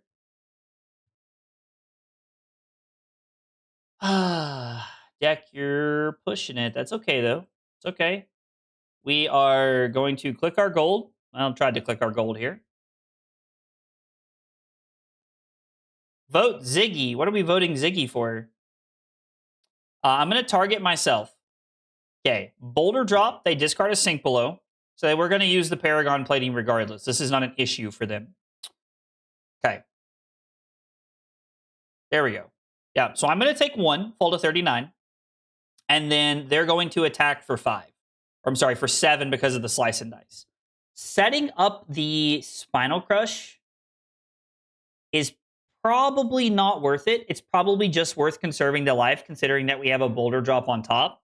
I think that just playing the more aggressive game here, and or trying to conserve a little bit of life so that we can try to look for a better window is going to be okay. Having Clash misses early is not great, but that's okay. We put a Test of Strength to the bottom. Less than ideal.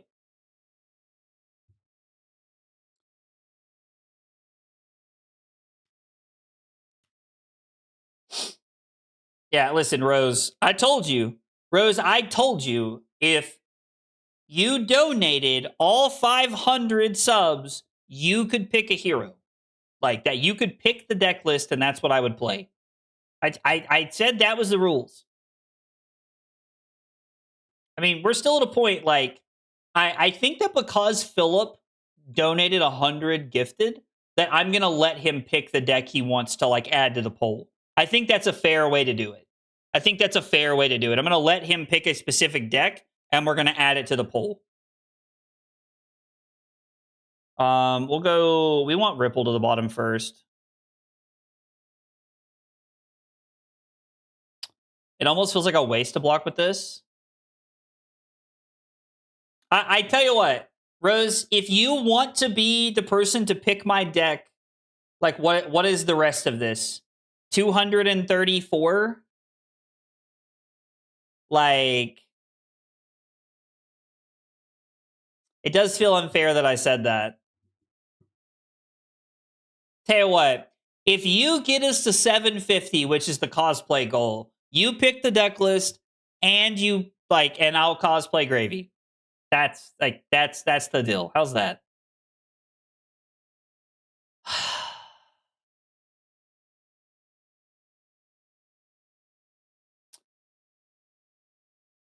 Breaking my shield is not worth it. It's just not worth it. We won the first one with Right Behind You, and then we have a Trounce on top. We'll leave it on top. Dude, Philip said he wants to see some Teklo action. So yeah, I tell you what, from here, Rose, if you get us to 750, like if you are the person to push it over the top to 750, then you got it. It's yours. Do I want an Arsenal Boulder drop? I almost kind of feel like I do. What do you mean it's getting worse every time? How's it getting worse every time? I feel like it's a reasonable thing that if somebody wants to donate like close to 500 subs, they can pick the deck. How many subs for you and Taylor to wear a 2 headband jumper and claim to be one person at Nats? I don't even feel like you'd have to like donate that much. Taylor might just be in. I don't want to. They might be playing CNC. I don't want to throw it just in case. Oh, it's a Robot Chicken quote. Listen, I am a Robot Chicken enjoyer. If I'm not in the Pro Tour dressed as Aurora, I mean, I'm not saying I'm not gonna be that. Just saying. You never know. You never know. All right. We need this Trounce to go our way, please.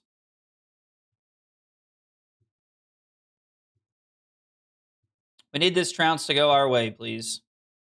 Thank you. Thank you. We ask and we get there. See? We're getting there. Somebody asked about clashing a minute ago.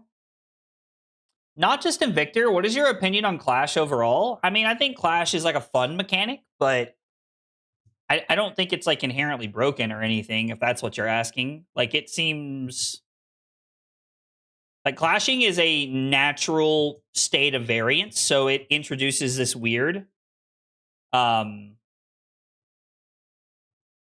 like, I don't know, it introduces this like natural state of like variance, which I think is awkward, but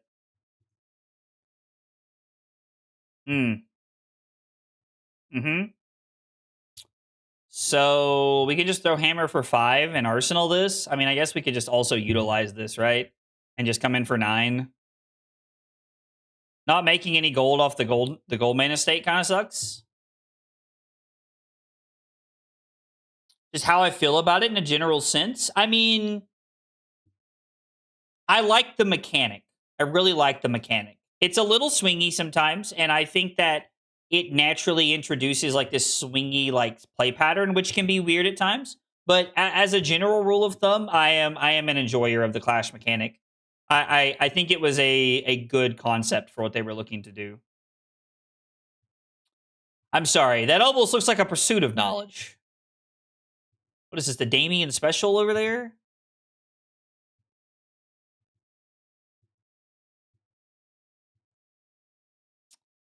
Yikes.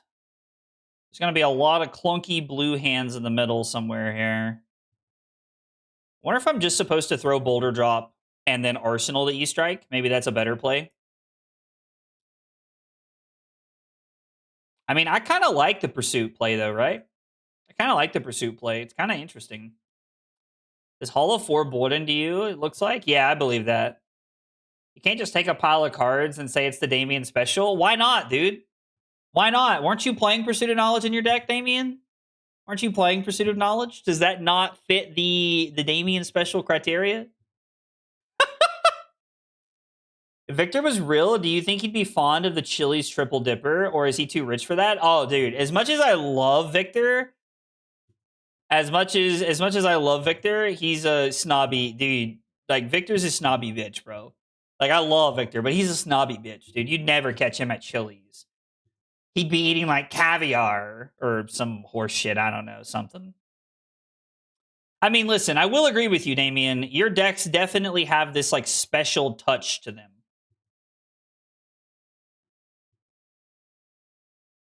I will 100% say that. I really don't want to block with the Golden Sun.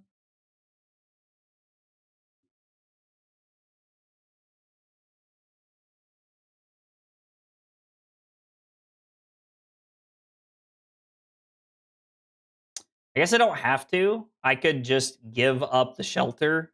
I don't know. Listen, is Blue Slogism the Damien special? Is that where we're at?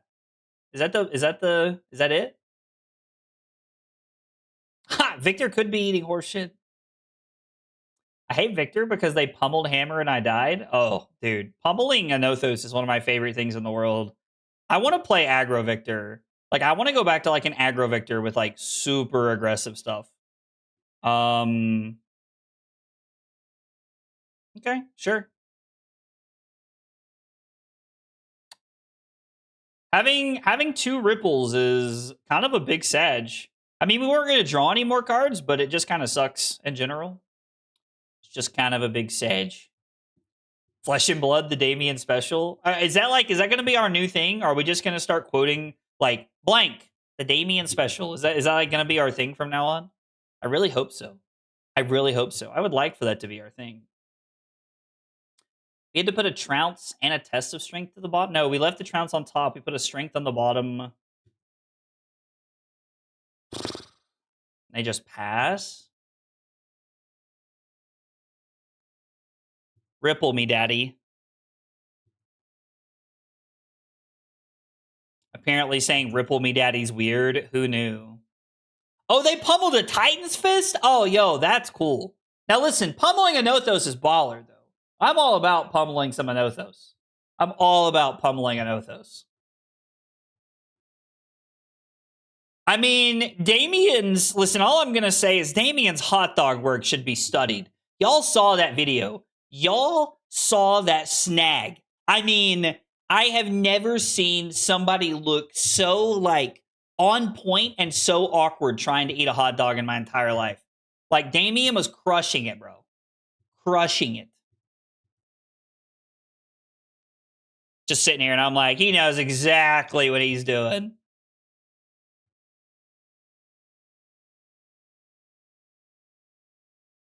Do we save the Command and Conquer and just E-Strike for 11? I kind of like that. I kind of like that a lot. We're going to have a lot of blues.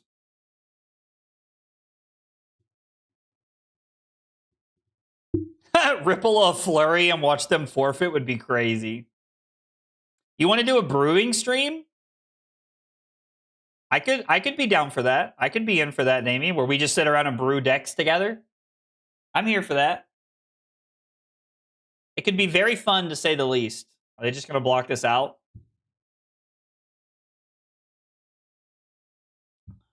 All 3 estates have been played, so we're waiting for that remembrance we pitched first cycle. Is Overcrowded a 2-block? That seems about right. Ay, ay, ay, ay, ay, ay, ay. Zordon, the Power Rangers are in trouble. Hmm. So have to work on a deck for the Pro Tour calling? I mean, we have a minute until the Pro Tour, right? Like Vegas is like 9 weeks away. Do you not feel like Victor would be gone by US Nationals? Victor will not be gone by US Nationals, Normie. At least I don't think so. This and Toe the Line? Sure. I do, however, think that Victor will be gone by the time we get to Pro Tour Vegas. I do 100% believe that he will be gone by the time we get to Vegas.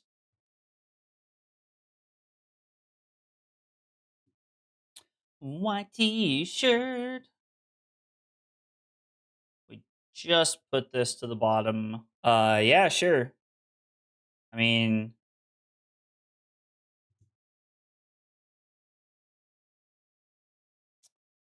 so Ripple would literally matter 0 here. Yeah, like the extra flurry, they don't stack, right? Like, it was my understanding. Is Syndra on the docket for Vegas? There's a world where Syndra is on the docket for Vegas. It's very possible that we could be playing Syndra in Vegas.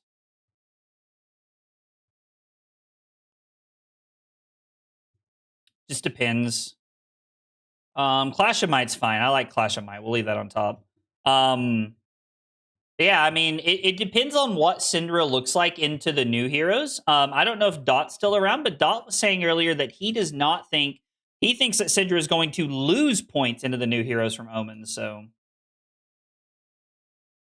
you ever think I can resolve a prismatic leyline in Tough Nut? Yo, Damien, I would like to try and do that together on stream. That would be a blast, bro. That would be hilarious. Takes me like 4 weeks to pick a deck and another 4 weeks of practice and tweaking. So I'm getting in a rush from like 10 heroes to pick from 3. I mean, that's fair. I'm around them just quiet. So Dot, why do you think that looking up legal things with my previous department? Yo, what?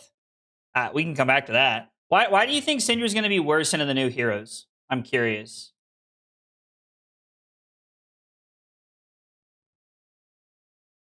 You want to make it worth 5, Damien? I mean, yeah, I think we can play like 0 for 5s in Tough Nut.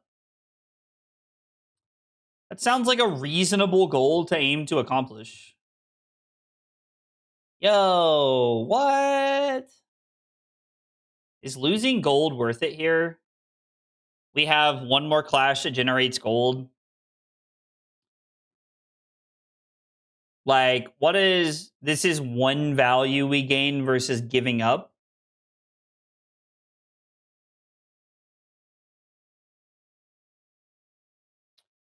We also have to consider that. So there's probably one more Ripple in their deck. If we lose a gold, that means our next 3 visits are going to make 5, 6, 7 mites. If we get hit with a Ripple, it'll be 4, 5, 6.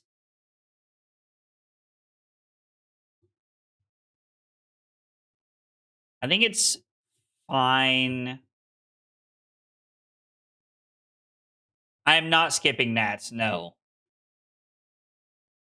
I'm not skipping Nats.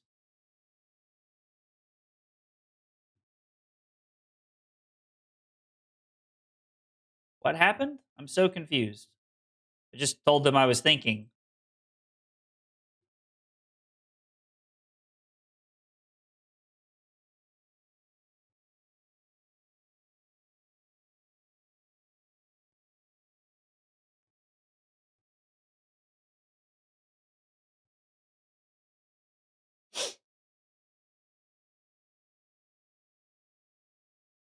Okay, we'll target them. No, I am not skipping Nats. But Nats is going to be like a benchmark for how we do moving into moving into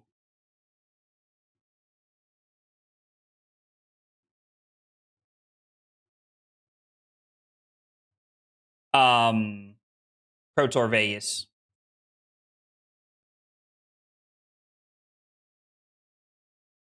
Ward is good into her. That's fair. I mean, we're just better off to throw the Debilitate, right?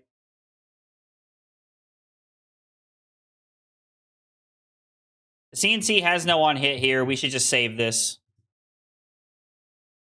So for anybody who watches this later, I will not be skipping US Nationals. I will be going to US Nationals. The series is called Road to Pro Tour Las Vegas because we are 9 weeks out from PT Vegas. And I'm going to be using... I wanted to do a Road to Nationals series, but it's all like there's already a season called Road to Nationals, so it kind of seems silly. So what we're going to do is we have 4 weeks leading up to US Nationals, 5 weeks after that, like leading up to Pro Tour Vegas, and we're using all of this to kind of culminate testing for Pro Tour Vegas. But yes, I will be at Nats, and we are definitely still like trying to win at Nationals, 100%.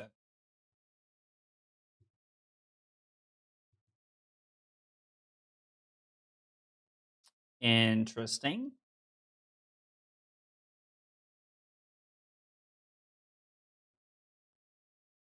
Yeah, so for anybody who thought I was skipping Nats, I apologize. No, that is not the intentions of the series. We were just trying to get everything into one place to talk about like data and pulling things together.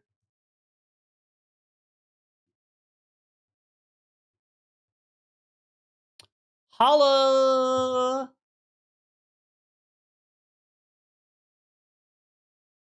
There's the third ripple.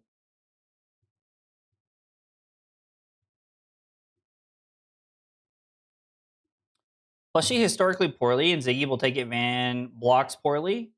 Oh, and using them for fragments? Yeah. I mean, there's a world where Ziggy's a big part of the meta. Like, I can 110% see that. I think I am willing to take 3 damage here. I don't know that most Halas are fatigued, but I think this one, like, might be looking at a fatigue angle.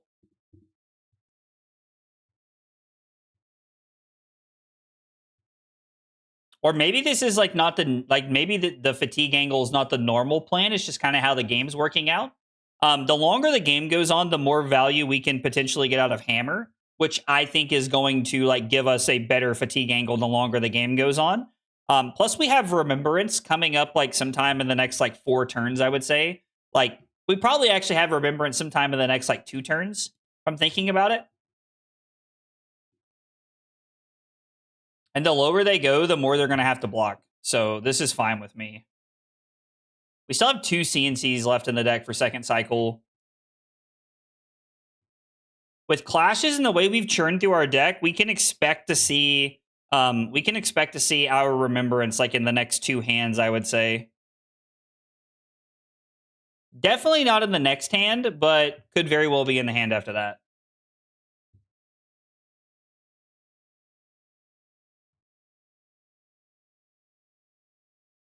I mean, if that's the use of Crown of Providence we're going to get, I think that's a massive W for us. I think you're supposed to save Crown for like something more impactful. They have what, 1 CNC left in their deck? Yeah.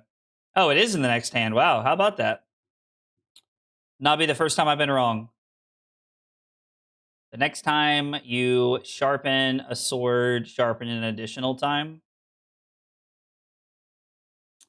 Which means this is going to come in for 5. Oh. Sheesh.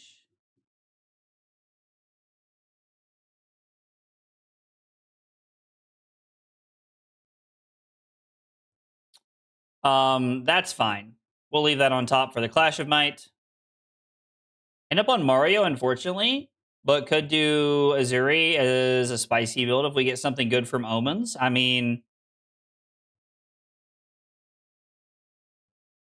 we're just going to fall down to 22. Not a huge fan of it, but I think it's fine. They're going to reset Dynamo here for the first time in a few turns. It's interesting because Dynamo is really good in this deck, but also, like, they're not consistently swinging the weapon twice. So they have to be a little bit more picky about when they attack with it or when they use it, as opposed to how Kasai can pretty much just block at will with Dynamo. Azuri would be a very spicy pick.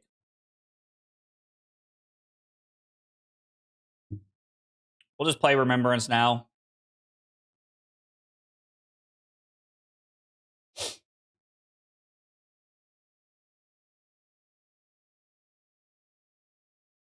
Hey, a Goldmane estate.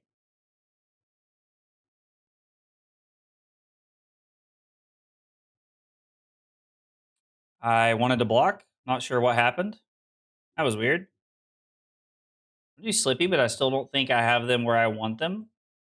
I mean, I think with the bond losing the bonds fork is a big deal. I think losing that fork is a really big deal. Should not be a ripple here. They just pitched it a couple of turns ago. I think just pitching this to swing the hammer is fine. We can arsenal the Cranial Crush and just look to throw it for like 13 next turn. Not that throwing Cranial Crush has an on-hit effect or anything. Big deal for others' enjoyment of the game. I mean, that's fair. Azuri was your first hero? Oh, that's cool. I love it when like you get to come back to like the base roots of like what you were playing and what you were doing. I love that. That's such a cool feeling. That is such a cool feeling.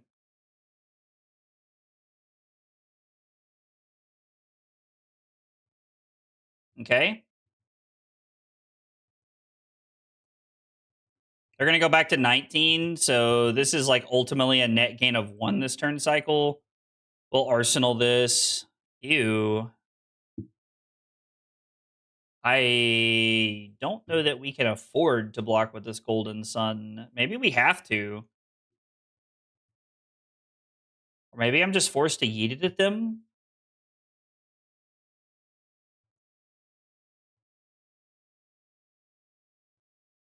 Do we block with flexors? Is there ever a world where we give up flexors? I kind of don't hate that. It seems like a turn they're looking to go a little wide on. We have a boulder drop on top. Keeping this in the deck, using flexors to both keep cards in our deck and prevent some damage. Checks out. I kind of like that. I guess we could have also just like not used flexors and been fine. Do I want to block with debilitate, or do I just want to yeet 13 at them? I think I'm actually kind of a fan of just yeeting 13 at them. This will probably line up with them blocking quite a bit this turn. And then maybe we can try to throw the Cranial Crush at them next turn. We'll see.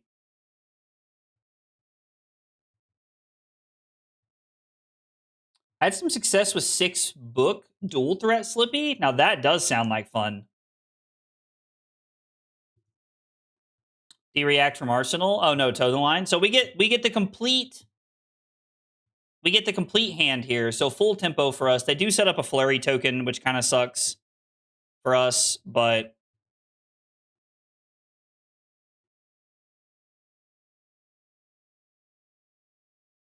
we'll just throw the Cranial Crush. We can just pitch like this, arsenal the boulder drop, and we'll save the right behind you for blocks to help churn through our deck a little bit here. But I keep getting all book hands. Oh, that would make me cry. That would make me cry. Guys, appreciate y'all being here and hanging out tonight. A lot of things y'all could be doing on a random Tuesday night, so I appreciate y'all chilling with me. Yeah, boy. Hanging out while we are testing a little bit. What is ultimately going to be for U.S. Nationals, a lot of the deck that I have like tweaked and put together is like preparing for us to go back to like getting ready for U.S. Nationals. So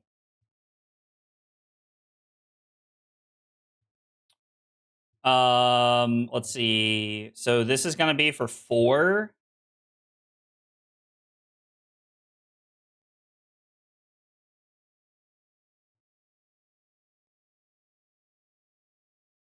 Don't want to let them bracers here. We're just kind of blocking to block, which is weird.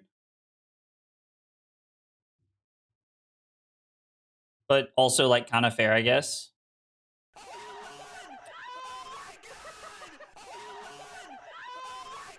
Well, I'm glad you're hanging out while you're working. Listen, I'm glad you're hanging out while you're working. Also, let's go. Yo, Hickett with the 8 months. I appreciate that. Thank you very much for the 8 months.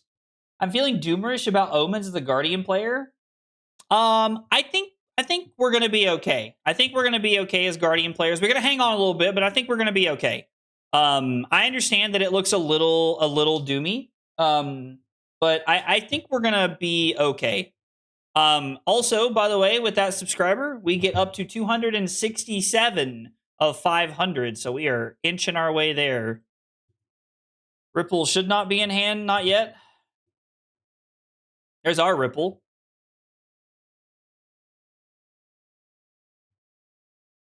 I mean, let's just ship this for 8, I guess. But yeah, whether you're working or whatever you're doing, I appreciate you being here and hanging out. It means a lot.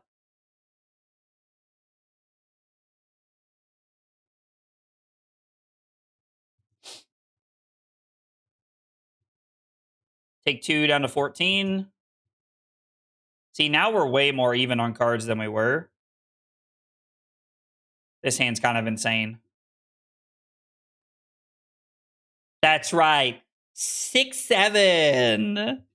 God, I'm awful.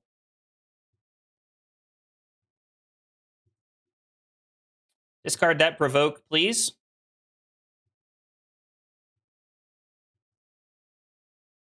What did they have on top?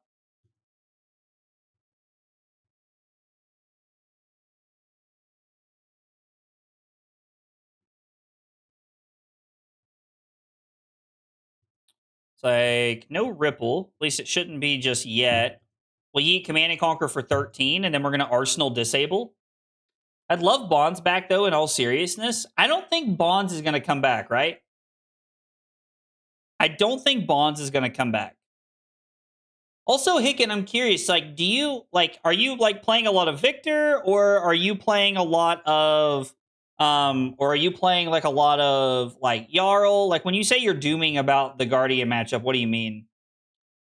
Yeah, I mean, I'm also living in a world where I hope they don't give Bonds back. Like, I don't think that's, like, good.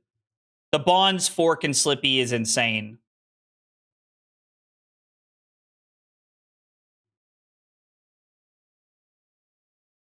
I mean, they're protecting this quite a bit, so, like, let's just yeet it. Let's just throw it at them. Yo, what's up, Philip? How are you, buddy? Like, even if they have all 3 blocks, and we got their last Command and Conquer, and we get their Shelter, yeah, like, that's, like, an auto. That's so good for us.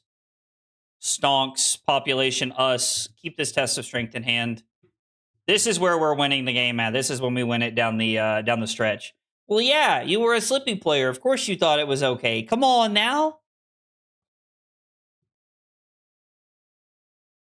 Bonds frustrates you too much? I mean, I do think there is a correct way to block Bond. So, like, I will say, like, I do think that there is a wrong and a right way to play around it.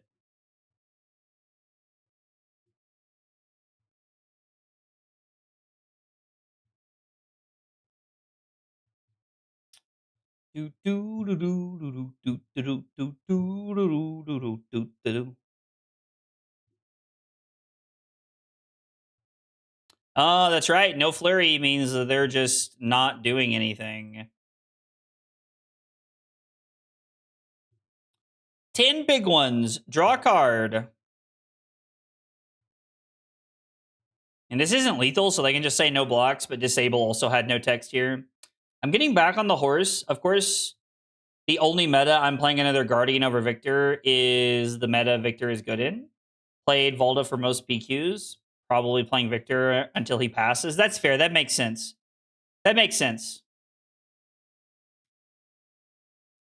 Like, I completely get that. Like, when Victor's good, like, Volda does take a step up in the meta. That's a very good, like, a very good analysis of how that plays out.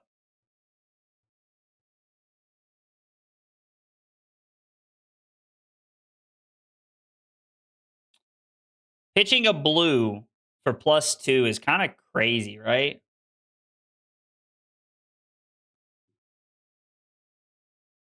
It's just, like, kind of crazy. Warrior players take a beating over and over and over again, and it's kind of wild because, like, I mean, granted, this is like one of those like tougher matchups, right? Like Victor clashes well, you don't clash well. Are you going to Cincinnati? I wish I was going to Cincinnati, but unfortunately I'm not. I wanted to go, but just did not pan out. My brother graduates that Friday, so just not going to be able to make it. All right. Here we go. Confetti! Hooray! We win! All right. It does, like, Hala does feel, like, kind of weak, naturally. Now, to be fair, like, a lot of their draws didn't line up. They blocked with all their provokes. They didn't get to play any of them. Provoke is a card that can throw me off in a big way. So, like, them... Like, that was one of those games where, like, things did not go their way, and plus, like, I don't think that's a very good matchup for them anyway. All right, so let's see. We did get a win. So let's trying to think of like clashes did not go our way early. Had to play the long game with Estate plus Remembrance. Hala runs more actions than most warriors, and we can snipe damage with Golden Sun easier. Now, that is one thing I have kind of noticed. Is like a lot of these Hala decks seem to be like kind of feel like that like they have more action cards, so that we just get more value off of like the Golden Sun late game. This is a matchup I have not played in a while. This will be good practice. Something to stay on top of. No bravados. We are on all three pummels. I want to be aggressive in this matchup. All right, we're going to lock in. Let's beat a Gravy. I haven't beat a Gravy in a while. Also not been on any tech, so we need to like lock in and try to get a win here. See if we can beat this Gravy. I would really like to pitch away the Golden Sun, but does not feel like we're going to get to.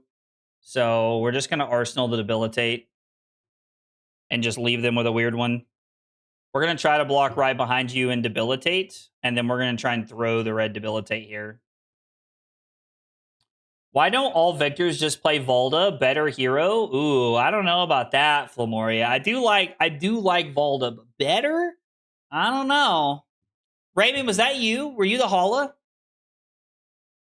If Victor didn't have Remembrance, this might be winnable for Hala. I agree, Dave. Remembrance is one of the big key separators for some of these big matchups.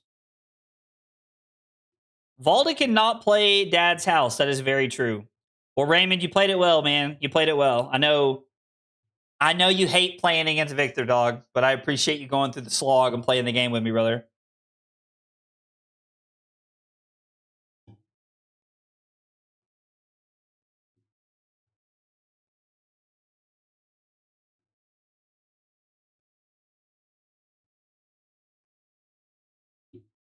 Hmm.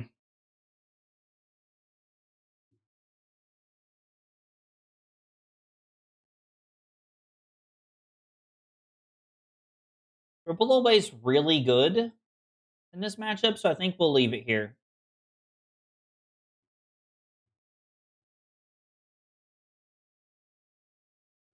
Play spec and discard Dad's House? I mean, in a perfect world, sure. In a perfect world, sure. So I think we take 5 and just kill the Sawbones here. Sawbones is one of those that needs to be killed on sight. I thought their hand was kind of clunky to start with, to be honest, but it actually seems like it's okay. Seems like it's going to be okay for them. Taking 6 on Gravy's first real turn is not where I want to be at. It doesn't matter. There's sometimes I wish Talishar would like automatically resolve those triggers because it doesn't matter. But if I have to manually click through stuff like that to be able to pick other things, then I think that's okay. Drawing Midas Touch this early is less than ideal, but it's not a bad arsenal. Not a bad arsenal. Get owned. Get owned, even, Filmoria said, bro. I did play a Volda earlier today. It was one of my games I played earlier today, and I did lose against a Volda earlier. Oh my god, please put that into play and activate Hook when you attack. I'm begging you.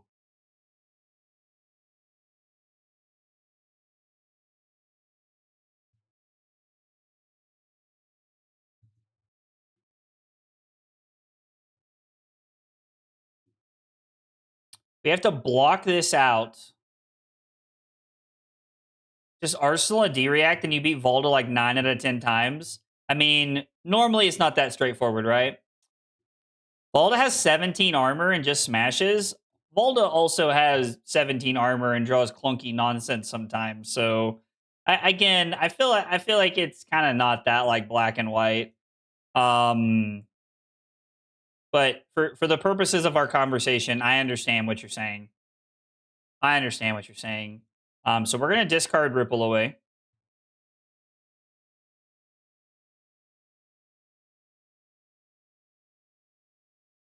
This feels really clean.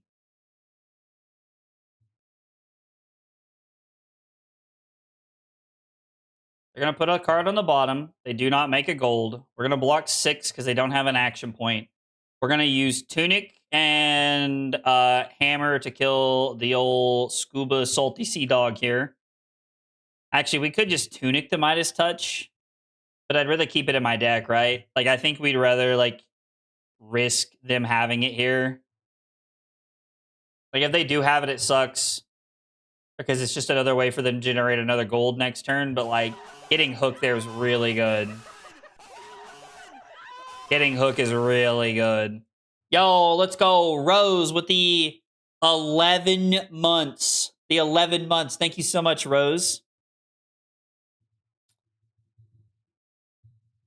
Most victors are on Ripple nowadays, so I would only activate Hook there if you have made a gold already.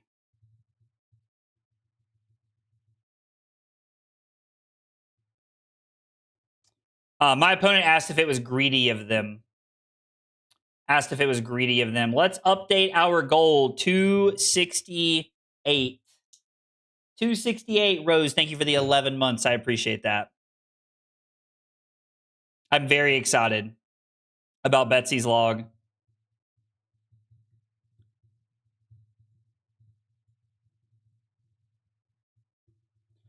This early in the game, I can hard punish with Ripple. My opponent just said, like, that's fair. Good learning. Yeah. The Betsy log is supposed to be spoiled tomorrow, supposedly. Tomorrow morning, supposedly.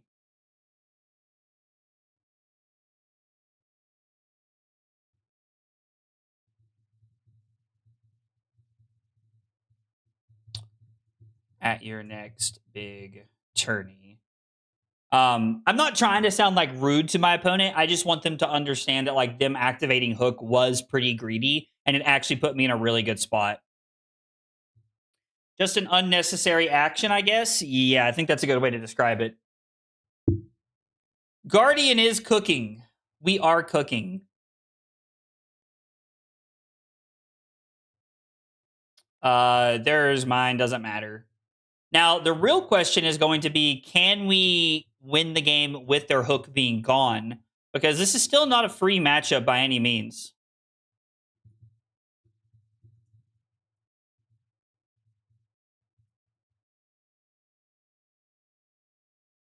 I'm just asking them if they meant to pass back. I just want to confirm. They said yeah.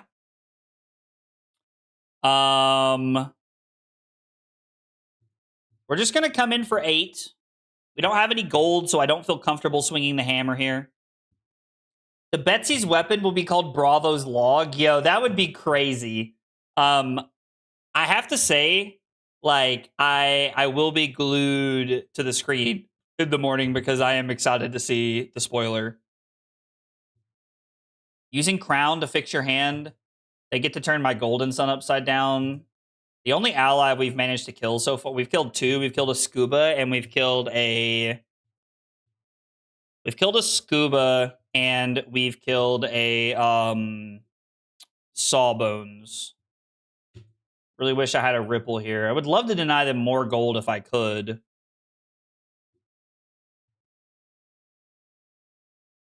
Activate Gravy to draw and discard a card? Interesting. They must have multiple allies in their hand. Increases a wager, a log token that increases log damage would be interesting. Like log specific wagering only is like a pretty neat concept to think about.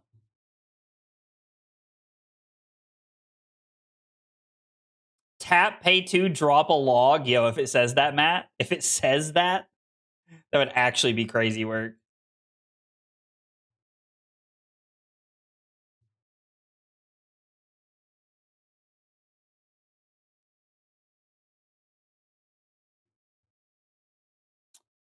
I don't really want to block with a third card.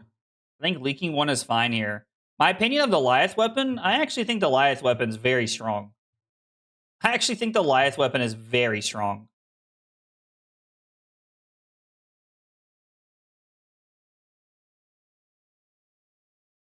I think the Lyeth weapon's a lot stronger than it looks on the surface naturally. Just wanted to say log as many times as I could. That's okay. I understand. I understand. Maybe Betsy gets a good enough weapon where we actually consider her for nationals, even if we don't hit the 500 goal. That would be crazy. I doubt it, but that would be crazy. Moved to Huntsman and brought it to Montreal Calling. My friend Hunter Platt got me onto Volda and believe it's the truth. Now, dude, Flamori, as long as you're having fun, that's what matters, you know? Like, that is truly what matters, as long as you are having fun. I think we're going to just grip here because they have 1 card in hand.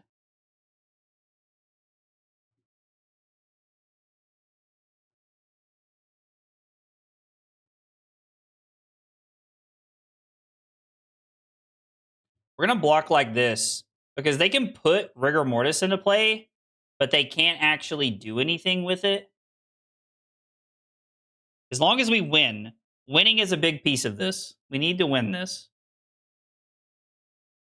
Need a little bit of luck on our side here. We are being greedy blocking like this, but winning with a thunk is massive. I mean, that is massive.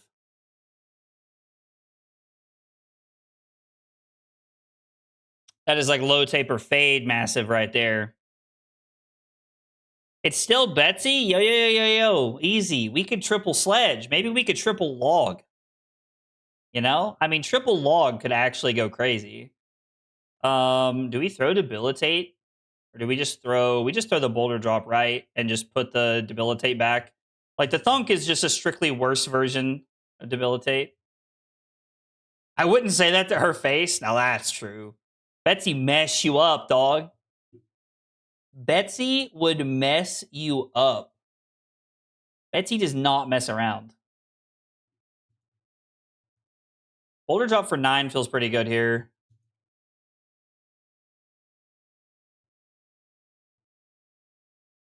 I mean, them putting a card back on top is like fine. They only have 1 gold. So I don't think we get punished too hard here for this decision. Leyline.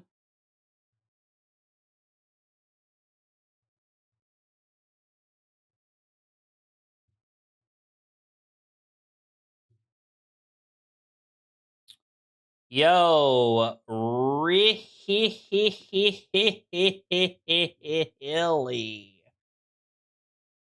Target opponent to put this on the bottom because I think we're going to need... I mean, maybe we could just like IP the grip here and pitch it away and let them leave that on top. I mean, they'd probably rather have that seafloor salvage for next turn, right?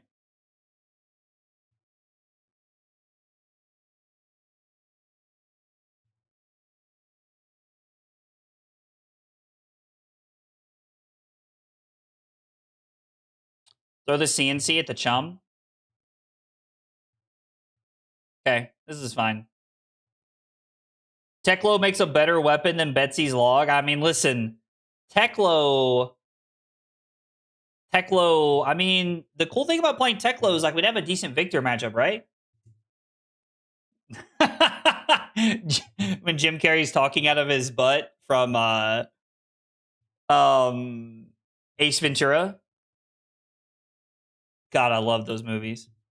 Jim Carrey is a freaking saint. A saint, I tell you. Dorothy Mantooth is a saint. We're going to take one.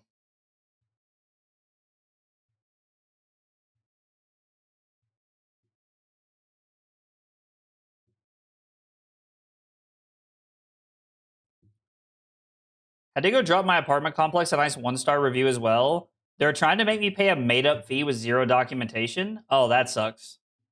That's so stupid. Dude, like, housing can, like, be so dumb sometimes.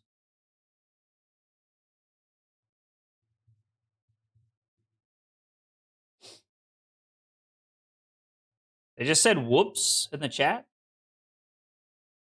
Yo, $3,500? Oh, that's insane. Absolutely not. That's crazy work.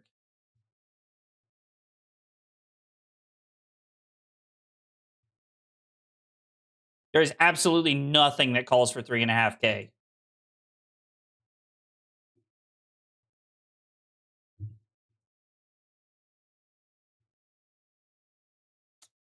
Man, you're killing me, deck. I just can't lose my shield. Like that 3 value has got to be worth more than 1 gold then, right? I have the full deck you can borrow for when you go to Nats. Yo, dude. You came so prepared, Philip. It's crazy.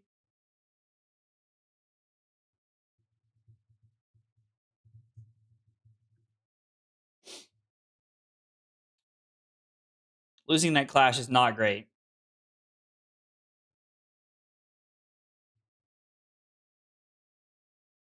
Like, my opponent has 3 gold in play, which really sucks.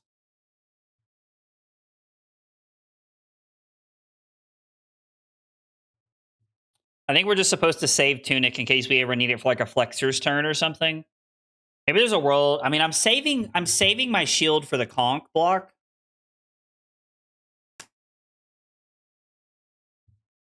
Yeah, I mean, I had a very unfortunate ending with my apartment complex when Carly and I moved in together. Did not end very well, but not $3,500 poorly. I'd have told them they could see me in court because that's crazy work. 3.5K is insane.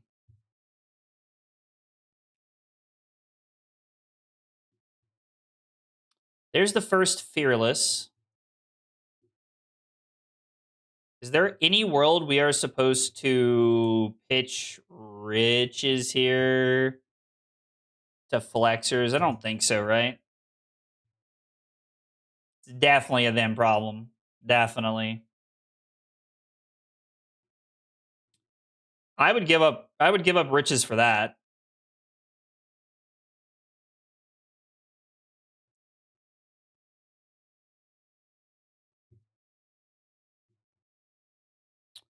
We're just gonna take one. Like these little like pings, I'm pretty content with just letting through the deck like this. Like letting through on damage is okay. We're gonna put Chum into play and attack. We're gonna put Sawbones into play and attack. Okay, that's fine as well. So we're just gonna give a couple of cards here. They're setting up the conch, but we're not gonna arsenal anything. Oh, hey, we do win a clash. Let's go. Let's go.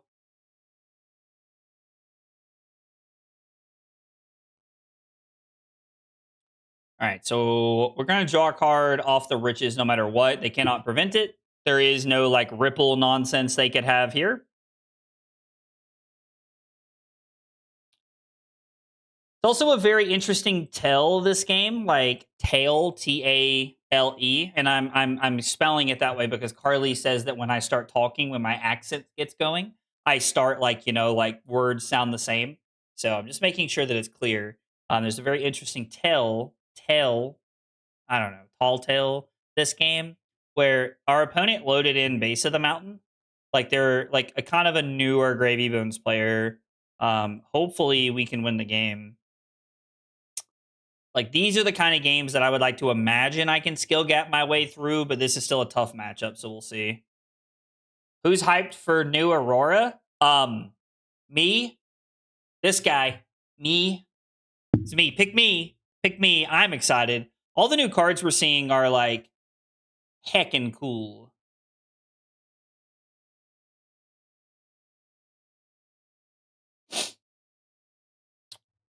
They have 2 Rigor Mortis. There's 1 Chum left. There's 1 Sawbones left. I mean, we just blocking grip here. We have multiple golds in play, so I think blocking grip is fine.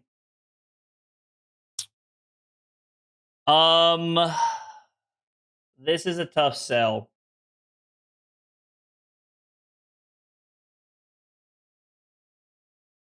I think we're supposed to target them, right?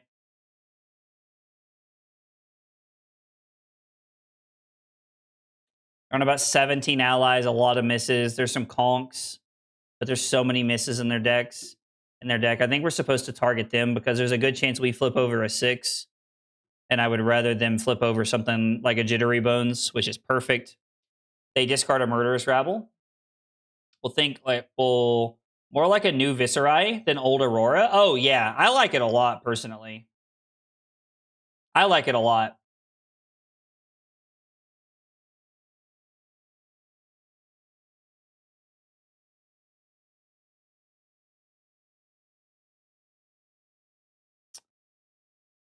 So if they're putting a conk to the bottom, like they've had this for a while. They're waiting for us to Arsenal. I think I'm going to take the turn off. I'm going to take 3 and I'm going to throw CNC at them for 9.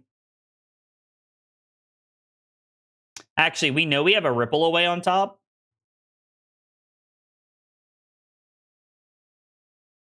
I'm like pretty sure there's no world there ever. Playing Ripple Away in their deck. About to have some tiramisu I made and have partially and patiently waiting to devour. Yo, I'm excited for you. I hope you enjoy every second of it, Copper. That's awesome. Taking 9 very quickly. What are we getting here? We get a conk. Okay.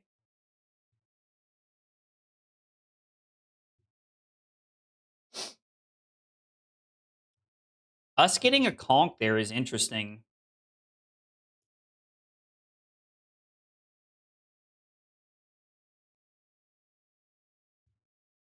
They didn't even attempt to protect it. It probably means they can't, is what I'm guessing. Is this a turn? We can balance this turn if we'd like to. I think I'd like to Arsenal Spinal Crush. We have 3 pummels we haven't seen, which is kind of awkward because they're probably going to come up in a weird way.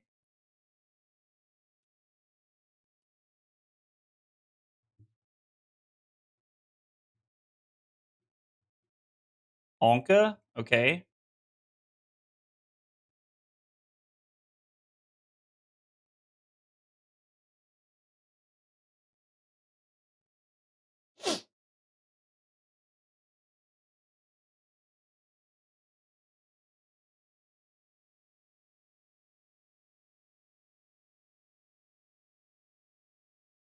I think I'm okay taking 2 here. We'll see what we clash into. We have a pummel and they have a conk. I think I'm going to blow up a gold and target them to put their conk on the bottom so that they have 2 reds back to back together. And then we're going to hope they hit a miss. Okay, so they still get a gold, which is unfortunate. But I think this makes sense.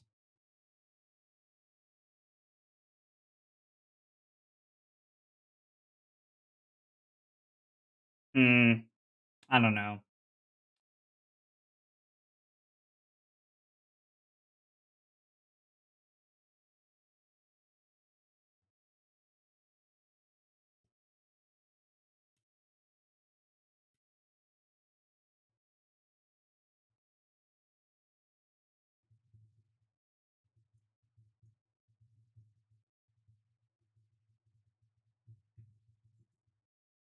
Yeah, my opponent's just like talking about the game in chat.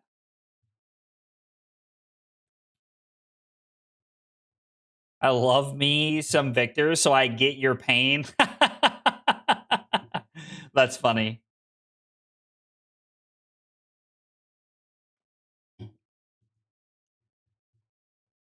So the question is, are we just supposed to throw the weakest link for 9 upstairs?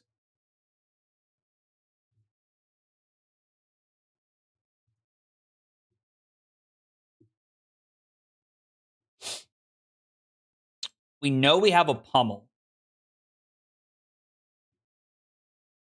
So we block 6 to cover this effectively.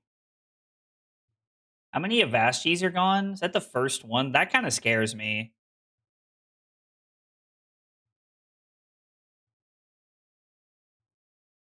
I think we want to draw into the pummel here.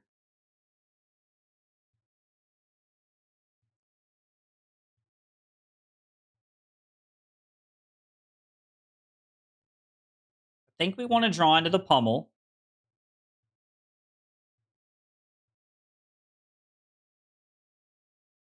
How many estates are left? 1. And there is 0 clashes left in our deck, but we have 2 more pummels. So if we go 7 upstairs, we may just have to look for a window to close this game. We may be at that point in the game where we're looking for an opportunity to close the game.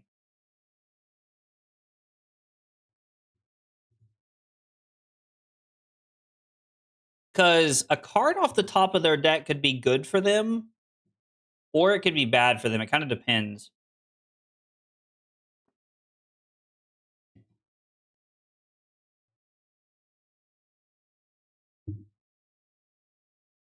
I think trying to look for a window to close the game out with pummel is better than potentially like, I think that's probably the best option we have.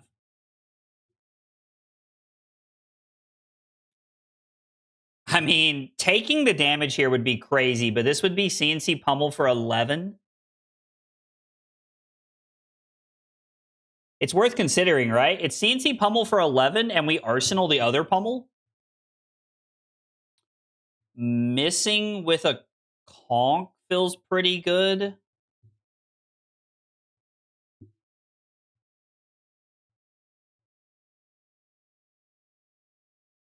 We can double pummel the CNC instead of trying to save one for another turn. We could just go for double pummel. If they go for the conch play, we're in a weird spot. Like, I don't know that they would ever be ready for CNC double pummel, right? This does not have go again. We're getting to a point where we're looking to just block for value. Yeah, I mean... Oh, they have the extra action point? Sure. That's fine. We're gonna take this. We're looking to close the game. And I mean, there's no chum in play. There's no way we get blown out by anything here. They can't have D-reacts. We haven't seen one yet.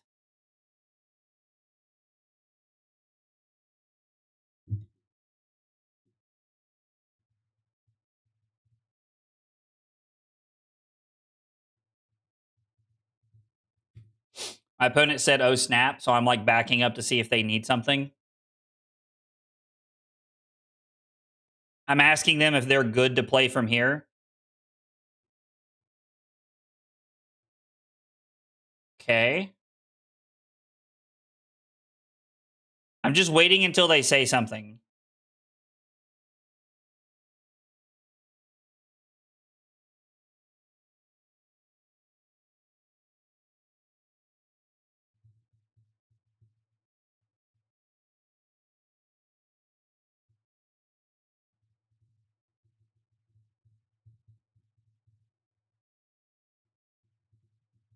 I'm telling my opponent we can keep backing up. Like, it's all good. Like, they want to...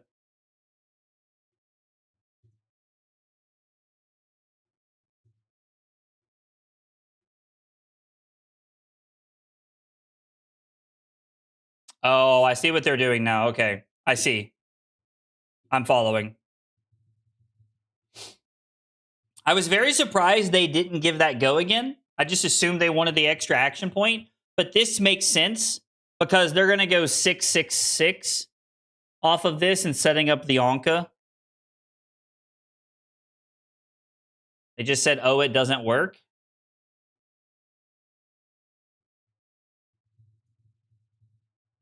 You have to pitch the card from hand for last rigor. And it works that way. I mean, I would be okay with taking 6 here. Like, this is fine. This is like I'm okay taking 6. I'm trying to pretend like I don't know what's coming the rest of the way, but I would wait to block this.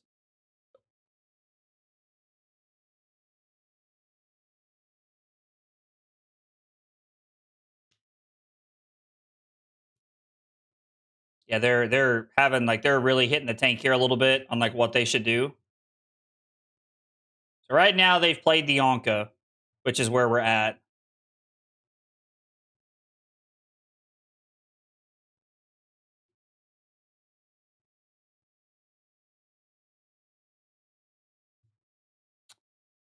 Okay, so this works. Yeah. So we take 6 because we don't know what else is coming. Okay. Took our opponent a minute, but we got here. Dead Threads is not live.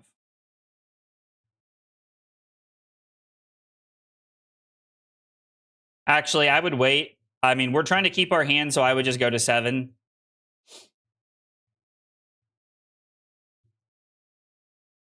I think we're at a point where just blocking equipment is the play. We're not going to Revelation. They know this is a pummel in our arsenal. We are just going to take this and let this happen.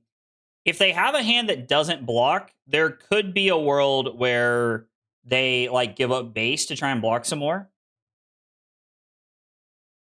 I mean, yeah, there's been a lot of undoing, but like my opponent like seems pretty new to the game.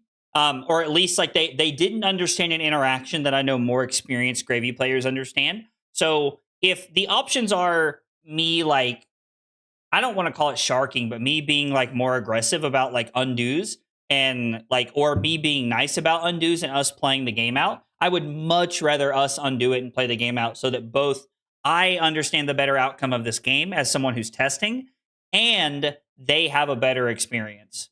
It's really a win-win in a way of thinking about it.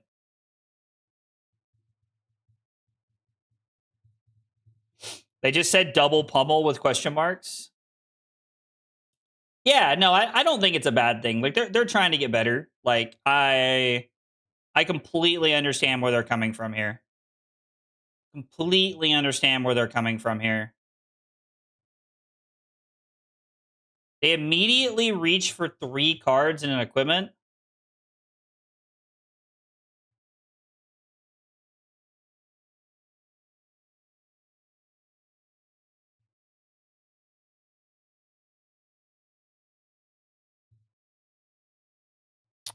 Definitely meant to click here and then also play this. So we are going to roll up to 15 and push over 3, which is kind of sad.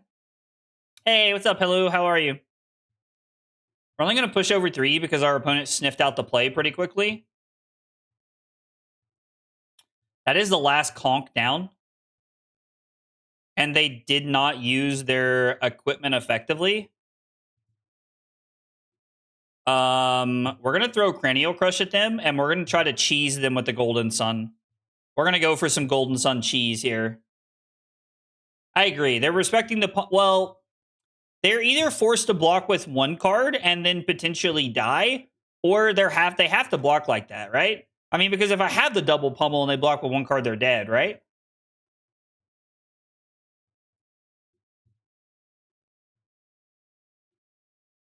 I mean, I don't know. That's an interesting question, Rose. Why do you think they're respecting it too much? Like, I would be curious to know. I am excited for Betsy's log spoiler tomorrow. I'm very excited for that.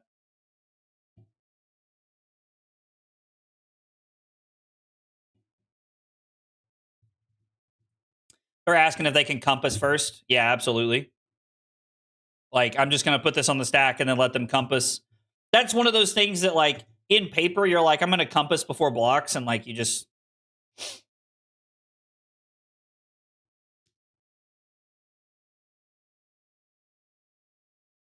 One of those things that you don't really think about. Because the way you have to do it on Talishar. Please don't let memes be dreams. Oh, dude. We're always trying to, like, meme to the fullest extent.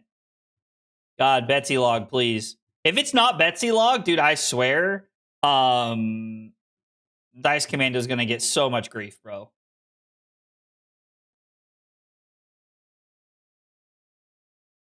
Yikes.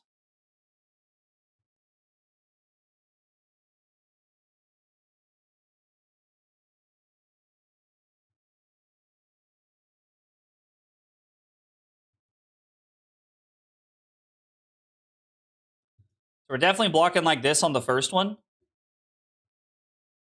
Do we just block 6 on the second one as well? I kind of hate it, to be honest. Like, I'd almost rather block with Iron Fist and Aura Mages, but I don't think that's correct.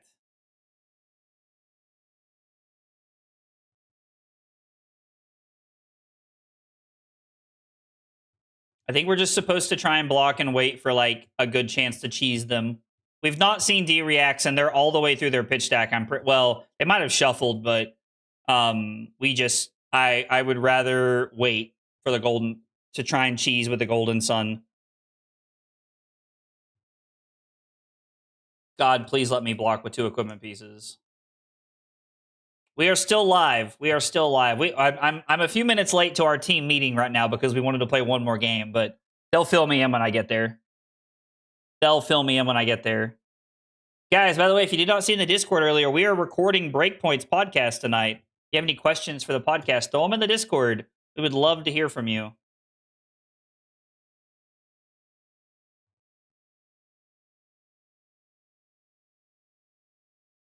I supposed to play this safe and just flexors this turn?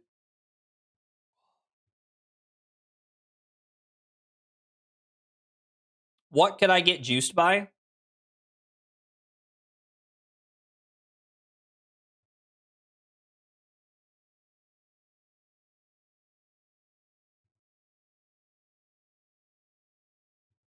We're going to flexors. Golden Sun by itself should be enough to close the game out. How many sunken treasures are left? They've only blocked with 1? Ew, that's scary, actually.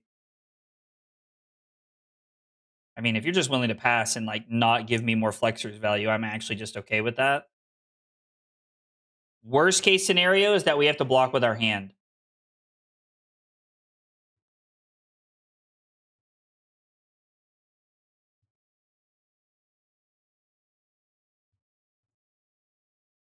Okay, so loot the hold. Means we discard a card if it hits. We are not going to let that happen. Flexors. I mean, how many allies are left in the deck? There's a non-zero number of allies left in the deck, right? We have killed 6 allies. There is 1, 2. Yeah, there's a lot of allies left. So, I mean, I think we just have to play it this way and just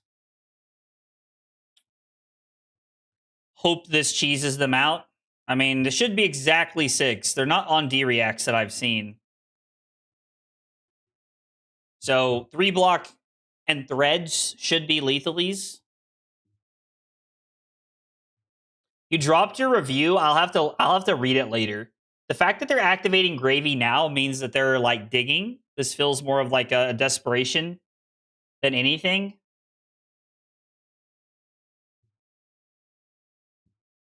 This has been a very good game so far. It's been a lot of back and forth. God, no sunken treasure, please. Sunken Treasure would be absolutely backbreaking because we've pretty much risked it all to try and close the game out here. I mean, I think that's our out, though, right? I think that's our out. Is like trying to risk it all to win the game. Is actually going to close it out. Oh, they said got me in chat.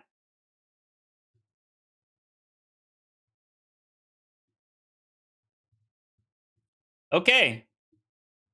Confetti! Let's go! Hooray! All right, let's update the record. We had a good 3-0 run tonight. Let me pull this up here. Let's add our notes in from the game. So we did get a win on turn 2. Up went for Scuba. That's not how you spell Scuba. Plus Hook with no other gold generation. Ripple let me deny gold and block out to snipe Hook. Close game and had to play around Chum to close it out. Okay, it's a pretty good game. It was a good game. We got pretty lucky down the stretch, but it was a good game nonetheless. Guys, thanks for hanging out. Thanks for being here. Hope you guys enjoyed the first episode of Road to Pro Tour Las Vegas. Thursday's stream is going to involve Damien. Sounds like we're going to be talking about some Fatigue, Victor, and potentially some brewing for the new set. You know, Damien's a brew master, so we'll see what we can come up with. But anyway, thanks for hanging out. Thanks for being here tonight. Appreciate you guys chilling. Breakpoint's coming out tomorrow. It's not going to be at lunchtime, though. It's going to be tomorrow night, since we're recording a day later due to some schedule conflicts. So we are going to be releasing the podcast tomorrow night. So be on the lookout for that, and then we'll be back on Thursday. Thanks for hanging out. Have a good night, and I will see you guys on Thursday. Take it easy, guys.